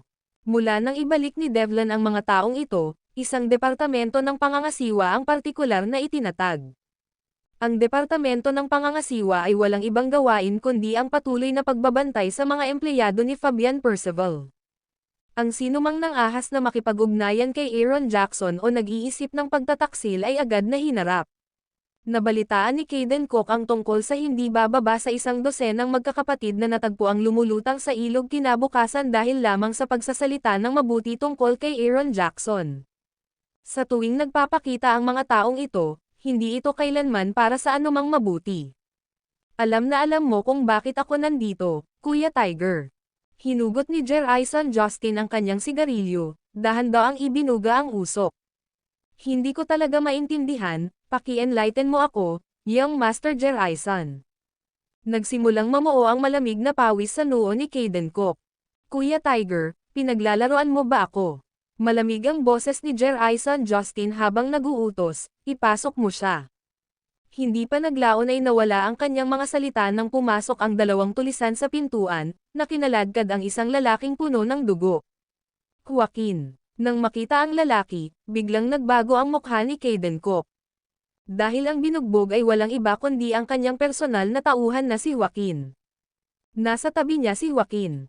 At ngayon ito ay naging isang buong 5 taon. Young Master Jerison, anong nangyayari dito? Lumingon si Kaden Cook. Nag-aapoy ang kanyang mga mata sa galit habang nakatingin kay Jerison Justin, ano ang ibig mong sabihin dito? Dahil lang sa pinagkakatiwalaan ka ni Mr. Noong umagang iyon, pinapante niya si Joaquin para bumili ng sigarilyo, ngunit walang balita sa kanya buong araw.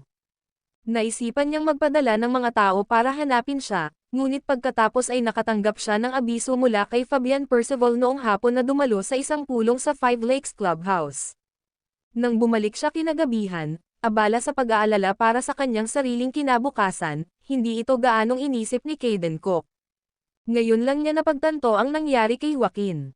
Ang lalaki ay nahuli ng supervising department. Kuya Tiger, binigyan kita ng mukha, huwag mo akong sasampalin. Nagdilim ang ekspresyon ni Jerison Justin, at bigla niyang binasag sa sahig ang bote ng beer sa tabi niya. Basag. Whoosh. Biglang isinara ang pinto sa opisina ng bar. Anong ibig mong sabihin dito?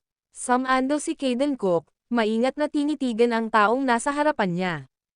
Tiger Boy, ang empleyado mo ay nakipagsabuatan kay Aaron Jackson. Alam mo ba ito? Si Jerison Justin ay tumingin kay Kaden Cook ng masama, isang kahon ng sandata ang lumitaw sa kanyang kamay sa ilang sandali. Ang madilim na kahon ng armas. Nakaturo ang bibig ng weapon box sa ulo ni Kaden Cook. Nakakamatay pa rin ang hangin. Whoosh! Ang isang empleyado na nakipag-inuman kasama si Kaden Cook ay nagpakawala ng isang nakakaiyak na hiyaw, ang kanyang mga kamay ay puno ng dugo. Nahulog na rin ang phone niya sa lupa, nabasag ng dart ang screen nito. Anak, naisip mo bang humingi ng tulong? Isang mahinang chuckle ang pinakawalan ni Jerison Justin, saka muling itinutok ang bibig ng weapon box kay Kaden Cook. You hold a certain status within the organization, and I don't want to open the weapon box on rashly. But please, give me an explanation. Ano ang kailangan kong ipaliwanag sa iyo? Napuno ng galit ang mga mata ni Kaden Cook, nasugatan mo ang 2 kong kapatid, ano pa ang gusto mo? Iyon ay dahil ipinagkanulo nila si Mr. Thornycroft. Marahas na binuksan ni Jerison Justin ang isang kahon ng armas patungo kay Joaquin sa lupa. Whoosh! Si Joaquin, na nanghihina, ay isang beses lamang na napahampas sa sandata bago siya tuluyang iniwan ng buhay. Ikaw, Jerison. Itinuro ni Kaden Cook si Jerison Justin, halos mag-apoy ang kanyang mga mata. Hinding-hindi ko ibabahagi ang langit sa iyo. Kung gayon, ihahatid na lang kita sa iyo. Tumayo si Jerison Justin, iniluwa ang upos ng sigarilyo sa kanyang bibig. Whoosh! Nagpaputok ang weapon box. Hindi makapaniwalang tumingin si Kaden Cook sa malaking bahid ng dugo sa kanyang dibdib, na itinuro si Jerison Justin, ako nga, ang lakas ng loob mong pumatay, pumatay. Thud. Bumagsak siya sa lupa, dilat ang mga mata sa kamatayan. Tara na. Tumayo si Jerison Justin at naglakad palabas ng Sleepless Bar. Whoosh! Pagdating niya sa pinto, pinaputukan niya ng weapon box ang empleyadong sinubukang tumawag sa telepono. Master Jackson, saan tayo susunod? Nang makalabas na sila ng bar, isang lalaking nakasot ang tumingin kay Harrison Justin, at mahinang nagtanong. Kunin natin ang ilan pa sa mga loyalista ni Fabian Percival, tingnan kung paano niya nililinis ang gulo na ito. Sumakay si Harrison Justin sa kotse at inilabas ang kanyang telepono. Guro, nagtagumpay ako sa aking pagtatapos. Ang video na ito ay edited by Urban Storytelling. Kabanata 669, Kawalang Kamatayan. Salungguhit 1. Makalipas ang 10 minuto, sa loob ng isang eskinita sa Gonzales City. Guro, napakatalino ng pagkilos na iyon. Umupo si Jerison Justin sa passenger seat, nakatingin kay Marco Pendleton sa tabi niya, dahan-daang tinanggal ang maskara sa mukha niya. Pagkatapos, isiniwalat niya ang kanyang tunay na anyo. Jackson, ang lahat ng kredito ay napupunta sa Night Ferry. Kung wala siya, hindi kami makakagawa ng mga parang buhay na maskara. Nakaupo si Marco Pendleton sa likurang upuan, nakangiting sabi. Tuldok, talagang master ang Night Ferry. Sinasabing nagmula siya sa isang misteryosong organisasyon. Master, narinig mo na ba ito? Naging interesado si Jackson sa sandaling nabanggit si Night Ferry. Sa sandaling ito, natapos muna niya ang kanyang misyon at naupo sa kotse na naghihintay sa iba pang 3 alagad kasama ang kanyang Panginoon. Hindi rin ako masyadong malinaw sa mga chismis tungkol kay Night Ferry. Pero alam kong nagmula siya sa isang misteryosong organisasyon. Puno ng paghanga ang mukha ni Marco Pendleton. Ang Night Ferry ay kilala rin bilang Thousand Faces Man, dahil sa tuwing nakikita namin siya, iba ang mukha niya. Walang nakakaalam kung alin ang tunay niyang mukha. Guro, maaaring lalaki talaga ang Night Ferry. Sa isang pangungusap, iniwan ni Jackson si Marco Pendleton na nakatulala. Alam mo, posible talaga iyon. Tumawa ng malakas ang guro at alagad sa loob ng sasakyan. Si Jackson ang pinakamayabang na disipulo ni Marco Pendleton at lubos na pinahahalagahan sa mga regular na araw. Noong silang dalawa pa lang, sobrang comfortable na sila. Sa sandaling iyon, sunod-sunod na yabag ang narinig. Guro, nagtagumpay kami. Isa-isang sumakay sa kotse ang natitirang 3 alagad, natural na umuupo sa driver's seat ang bunso. Paano nangyari ang lahat? Unti-unting kumalma ang ekspresyon ni Marco Pendleton. Tulad ng itinuro mo, iniwan namin ang isa na buhay, at ang isa ay malubhang nasugatan. Tumalikod ang pangalawang disipulo para magulat, binaba ko na ang Abernathy family. Pinatay ko ang magkapatid na Devenrid.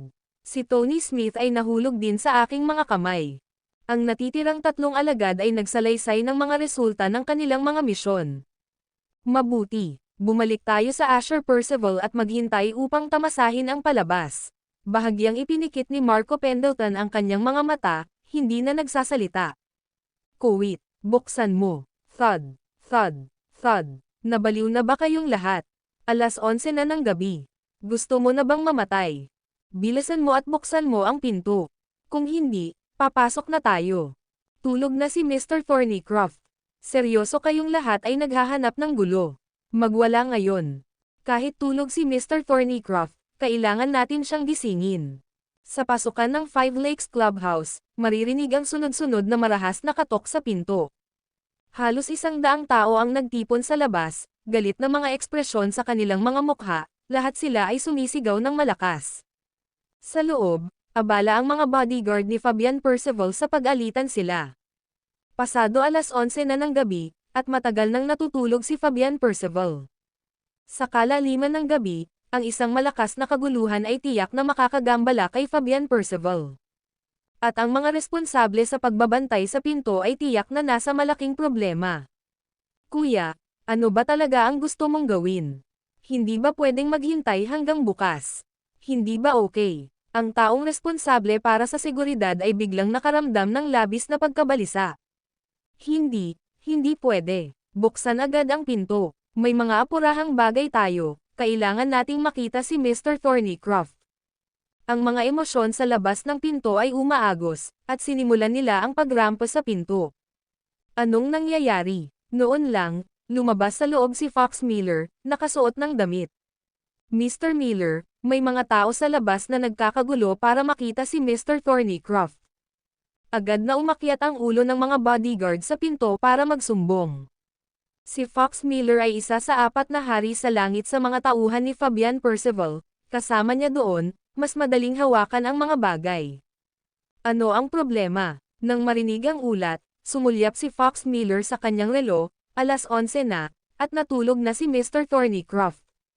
Matutulog na sana siya nang mahinang nakarinig siya ng kaguluhan sa pintuan, kaya nagpa siyang pumunta at tingnan kung ano ang nangyayari. Sino ang inaasahan na makatagpo ng ganitong sitwasyon? Napatay ang amo natin. Akin din. Pakiusap, buksan ang pinto at hayaan kaming humingi ng hustisya kay Mr. Thornycroft. Galit na galit ang boses mula sa labas ng pinto. Dahan-dahan. Sabihin mo ulit yan. Natense ang puso ni Fox Miller. Malaking bagay ito. Ang amo namin, pinatay na siya. Pakiusap, Mr. Thornycroft, humihingi kami ng hustisya. Malakas na sigaw ng isang tao sa labas. Maghintay ka dito, tatawagan ko kaagad si Mr. Thornycroft. Lumingon si Fox Miller, ngunit hindi niya nakalimutang turuan sila ng mahigpit, maghintay ng tahimik, babalik ako kaagad. Hindi ito maliit na bagay, tulog man si Fabian Percival o hindi, kailangan niyang gisingin. Isang string ng mga boss na patay, paano ito hahayaang magpatuloy? Devlin, sigurado ka bang gagana ang planong ito? Sa loob ng pinakamarangyang kwarto ng Five Lakes Clubhouse. Hindi natutulog si Fabian Percival. Sa halip, umupo siya sa isang coffee table, nakikipaglaro ng chess kasama ang isang lalaking nakasuot ng itim na maskara. Siyempre, alam na alam mo ang mga kakayahan ko, Devlin. Ang lalaking nakaitim ay kumuha ng isang itim na piraso ng chess at marahang inilagay ito sa pisara, nanalo ako. Sa chessboard, nanalo ang itim. Nawala ang puti. 10 taon. Napabuntong hininga si Fabian Percival at natatawang sinabi, sa loob ng 10 taon, hindi kita natalo. Hindi mo ba ako hahayaang manalo kahit minsan lang? Paumanhin, ako ay isang chess player pagkatapos ng lahat, at matalo ka ay medyo madali para sa akin. Si Devlin, na nakaharap kay Fabian Percival, ay hindi nagpakita ng takot sa iba. Sa kabaligtaran, para bang naghahabulan ang mga matandang magkakaibigan. Anong misyon ang dinadala mo sa oras na ito sa iyong pagbabalik? Si Devlin, natatakpan ng itim na hood ang ulo, tanging mata lang ang nakikita. Ang bagay ay mas seryoso kaysa sa naisip. Lumapit si Fabian Percival sa tainga ni Devlin at bamulong, hinahanap pa rin ng master ang sikreto ng immortalidad at naniniwala siyang ang sining ng buhay na walang hanggan ay minsang naiwan sa Gonzales City. May nahanap ka na ba? Nang marinig ito ni Devlin, nanatiling pantay ang kanyang tono. Hindi pa nila ito natagpuan noon, at hindi rin natin ito nahanap ngayon, sabi ni Fabian Percival na umiling-iling, may nanunuyang ngiti sa kanyang mga labi. Siguro, walang ganoong bagay bilang sining ng buhay na walang hanggan sa mundong ito. Marahil ito ay isang pagnanasa lamang ng Panginoon. Mali, kalmadong nagsalita si Devlin, kung walang sining ng buhay na walang hanggan, paano mo ipapaliwanag ang Night Fairy na nabubuhay sa loob ng 300 taon? Ang diwata sa gabi. Sa pagbanggit ng pangalang ito, magkadikit ang mga kilay ni Fabian Percival. Tunay na nabuhay ang diwata ng gabi sa loob ng 300 taon, isang hindi mapag-aalinlangan ng katotohanan. Ngunit ang mga dahilan sa likod nito ay hindi pa rin malinaw sa kanila. Marahil, gusto din ng master na pahabain ang buhay ng Night Fairy, sabi niya sa mabigat na tono. 10 taon, ang diwata ng gabi ay hindi na makapaghintay ng isa pang 10 taon, wika ni Devlin na may bakas ng kalungkutan sa kanyang boses. Kung hindi natin mahanap ang sikreto sa immortalidad sa pagkakataong ito, ang lason sa loob ng ating katawan ay ganap na sisabog. Sana ay talagang umiiral ang sikreto sa immortalidad. Nakahiga si Fabian Percival sa sopa, pagod sa katawan at isip. Kawalang kamatayan. Sino sa mundong ito ang hindi naghahangad ng immortalidad? Ngunit mayroon ba talagang immortalidad? Sa pinakakaunti, naisip ni Fabian Percival na ito ay walang kaparerikan. Mr. Thornycroft, noon lang, ang boses ni Fox Miller ay nanggaling sa labas ng pinto. Papasok muna ako sa loob. Tumayo si Devlin at mabilis na naglaho sa sala. Pumasok ka. Inayos ni Fabian Percival ang kanyang mga emosyon at malamig na sinabi, ano ang problema sa gabing ito? Ang silid na inookupahan niya ay nasa pinakasentro ng Five Lakes Clubhouse, natural na hindi marinig ang ingay sa labas. Mukhang may seryosong insidente. Itinuro ni Fox Miller ang labas na may seryosong ekspresyon. Sa pasukan ng Five Lakes Clubhouse, halos 100 tao ang nagtipon, na sinasabing ang kanilang amo ay pinatay. Ano? Bumangon si Fabian Percival, nanliit ang kanyang mga mata na parang sa agila, sabihin mo iyan. Ang video na ito ay edited by Urban Storytelling. Kabanata 670 sa Pilitang Palasyo sa Lungguhit 1. Nang makita niya ang mga katawan sa harap niya. Ang mga kamay ni Fabian Percival ay nagsimula ng manginig ng bahagya. Kung hindi dahil sa ibinigay niya ang tungkod na may ulo ng dragon kay Itay Huntington bilang pagpapakita ng lakas, malamang na sinimulan na ng matandang lalaking ito ang pagdurog ng mga bagay gamit ang kanyang tungkod. Ang mga elite na empleyado ay halos lahat ay patay. Mula nang biglang namatay si Rebecca Brown sa bundok, ang bilang ng mga taong may kakayahan na magagamit niya sa kanyang mga empleyado ay lumiit.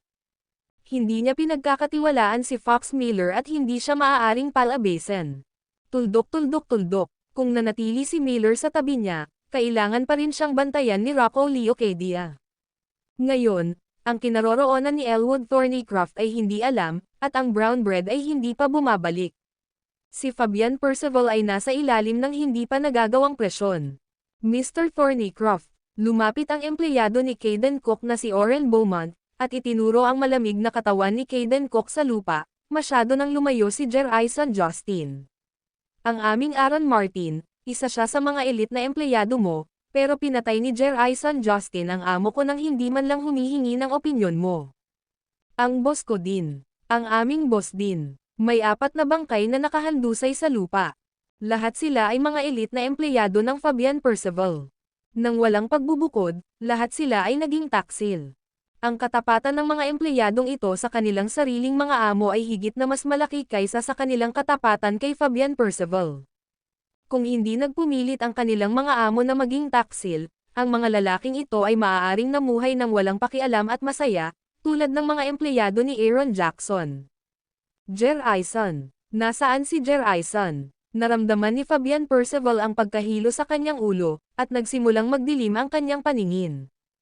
Ang mga pangyayari sa mga araw na ito ay labis na naging dagok sa matanda. Mr. Thornycroft. Mabilis na lumapit si Fox Miller at malumanay na sinuportahan si Fabian Percival. Mr. Thornycroft, ang iyong kalusugan ang pinakamahalaga. Ayos lang ako. Marahang itinulak ni Fabian Percival si Fox Miller at dahan-daang umupo sa sofa sa likuran niya. Sobrang sakit ng puso niya. Nandito na si Jerison Justin. Kasabay ng sunod-sunod na pagmamadaling yabag, kinaladkad ng isang grupo ng mga ruffians ang isang lalaking puno ng dugo mula sa labas. Ang pijama ng lalaki ay punit-punit na, at ang mukha nito ay puno ng tuyong dugo. Ito ay, nang makita ang eksenang ito, biglang tumayo si Fabian Percival. Ito si Jerison Justin. Si Oren Beaumont ay humakbang pasulong, tumingin kay Fabian Percival, at ngumuso, pagkatapos na patayin ang aming amo, ang lalaking ito ay may lakas ng loob na matulog sa bahay. Ang ilan sa amin ay dumiretso sa kanyang lugar at kinaladkad siya palabas. Galit na galit nang marinig ang pagpatay sa kanilang amo, pinangunahan ni Oren Beaumont ang natitirang mga empleyado ng Caden Cook sa tirahan ni Jerison Justin ng magdamag. Sa nangyari, nakabunggo sila ng iba pang grupo. Matapos ang mabilis na palitan, nalaman nilang lahat na may iba pang namatay sa kamay ni Jerison Justin.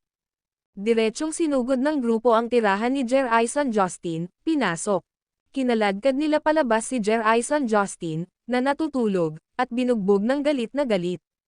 Kung ayaw nilang humingi ng hustisya para sa sarili nilang amo, matagal na nilang pinatay si Jerison Justin.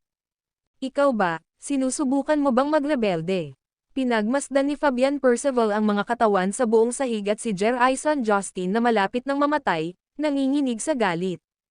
Mr. Thornycroft, hindi ka dapat magalit. Nang makita si Fabian Percival na mapatla ang mukha at nanginginig ang mga labi, si Fox Miller ay mabilis na lumapit at nagsalita ng mahinahon. Una, kunin mo ang mga bangkay na ito. Hayaang magpahinga si Mr. Thornycroft, at bukas ay bibigyan ka namin ng hustisya. Sinenyasan niya ang mga tao na alisin ang mga bangkay sa lupa. Hindi. Si Oren Beaumont, na naging magkapatid ni Caden Cook sa loob ng 5 taon, ngayon ay nakita ang kanyang sariling amo na kalunos-lunos na namatay. Wala siyang pakialam sa buhay o kamatayan ni Fabian Percival. Hindi pa malamig ang mga buto ng amo ko, hindi ito basta-basta-basta na lang. Itinuro ang katawan ni Caden Cook na nanlalaki ang mata sa lupa, sumigaw siya pabalik sa mga tao, ano ang sasabihin ninyo? Gusto namin ng hustisya. 12 ng mga tao ang sabay-sabay na sumigaw. Patay na si Caden Cook, boss nila ngayon si Oren Beaumont. Noon, sinundan ni Oren Beaumont si Aaron Jackson sa loob ng 3 taon at maaaring tumalikod sa kanya sa isang seso. Not to mention wala pang 1 buwan mula noong nakipagsanib puwersa siya kay Fabian Percival. Dapat ibigay ang hustisya. Ang pagkakaroon ng supervisory department ay nangangahulugang walang tiwala sa amin si Mr. Thornycroft. Kung wala siyang tiwala sa atin, bakit pa tayo mag-turncoat?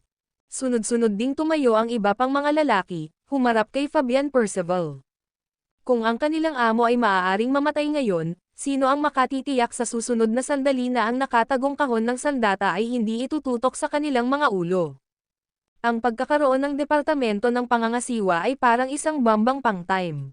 Nasuspine sa ulo ng lahat. Isang maliit na pagkakamali. At sila ay dudurog. Sinusubukan mo bang magsagawa ng kudeta? Si Fox Miller ay malamig na tumingin kay Oren Beaumont at itinuro ito, umalis ka na rito bago pa magalit si Mr. Thornycroft. Isang kudeta. Nagdilim ang mukha ni Oren Beaumont, at walang humpay na sinabi niya, dahil iniisip ni Mr. Miller na kudeta tayo, sabihin na natin. Kung hindi tayo makakuha ng paliwanag ngayon, kukunin ko ang mga kapatid ko at papatayin ko kaagad ang lahat ng tao sa supervisory department. Ang lakas ng loob mo. Nagkunwaring inabot ni Fox Miller ang hidden weapon box. Swish! Bago pa siya makakilos ay may nakatutok na sa kanya ang 12 nakatagong kahon ng armas. Mr. Miller, huwag mo kaming pahirapan. Bulag ang mga darts, at kung masaktan si Mr. Thornycroft, ikaw ang magiging kriminal. Nanlaki ang mga mata ni Oren Beaumont, at umungal, mga kapatid, ibaba ninyo ang kanyang nakatagong kahon ng sandata. Ang mga empleyado, na puno ng galit, ay walang pakialam kung si Fox Miller ay isa sa 4 na hari, sumugod sila at inagaw ang kanyang nakatagong kahon ng sandata. Kayong grupo ng mga hooligan. Bagamat sanay si Fox Miller, nakaharap siya sa 12 nakatagong kahon ng armas. Mr. Miller, kami ay mga hooligan. Nagpa siya si Oren Beaumont na humingi ng hustisya para kay Caden Cook at pagkatapos ay direktang humingi ng paumanhin kay Aaron Jackson. Hindi niya gustong manatili sa ilalim ni Fabian Percival ng ilang sandali pa. Miller, tumayo ka. Bahagyang hinawakan ni Fabian Percival ang kanyang noo gamit ang kanyang kamay, senyales kay Fox Miller na umatras. Sa sobrang emosyonal ni Oren Beaumont at ng iba pa, hindi maganda kung magdulot sila ng anumang insidente. Anong mga bagyo ang hindi niya nalampasan sa mga nakaraang taon? Oren Beaumont, alam ko ang sakit sa puso mo, ngunit kung tutuusin, ako ang nominal mong amo. Hindi ba nararapat na ituro sa akin ang isang nakatagong kahon ng armas? Bumalik si Fabian Percival sa sofa, bakas sa kanyang mga mata ang malamig na pagwawalang bahala. Totoo rin yan. Lumipat ang mga mata ni Oren Beaumont, pakiramdam na ito ay medyo hindi tama. Itapon ang mga nakatagong kahon ng armas. Sa kanyang utos, iniligpit ng kanyang mga empleyado sa kanyang likuran ang mga nakatagong kahon ng armas, ngunit nanatiling maingat ang kanilang mga mata kay Fox Miller. Kailangan ko ng ilang oras para imbestigahan ang bagay na ito. Nang makitang iniligpit ni Oren Beaumont ang mga nakatagong kahon ng armas, sa wakas ay nakahinga ng maluwag si Fabian Percival. Mr. Thornycroft, ang ebidensya ng mga testigo at ang mga bagay na kasangkot ay naruroon lahat, ano pa ang kailangan mong imbestigahan? Nagsalubong ng mahigpit ang mga kilay ni Oren Beaumont habang nagsasalita siya ng hindi nasisiyahan, hindi mo sinusubukang i-cover ang supervisory department, di ba? Ako, si Fabian Percival, ay sumusumpa sa langit. Ang mga mata ni Fabian Percival ay puno ng layuning pumatay, iimbestigahan ko ng husto ang bagay na ito ngayon. Iharap ang mga saksi. Sumenya si Oren Beaumont, at agad na dinala ang 4 na stretcher sa pintuan. Sa mga stretcher ay nakahiga ang mga empleyado na malubhang nasugatan. Bagaman nakatanggap sila ng simpleng paggamot at pagbenda, ang mga taong ito ay mahina pa rin. Mr. Thornycroft, ito ang mga kapatid na nakaligtas. Nasaksihan nila ng sarili nilang mga mata ang pagpatay kay Jerison Justin. Tinapakan ni Oren Beaumont ang mukha ni Jerison Justin. Hayop ka, hindi ka pa ba aamin? Wala akong pinatay. Inipon ni Jerison Justin ang lahat ng kanyang lakas, mapanghamong sumisigaw. Talagang wala siyang pinatay. Maya-maya lang ay dahan-daang lumabas si Devlin na nakatago sa kwarto.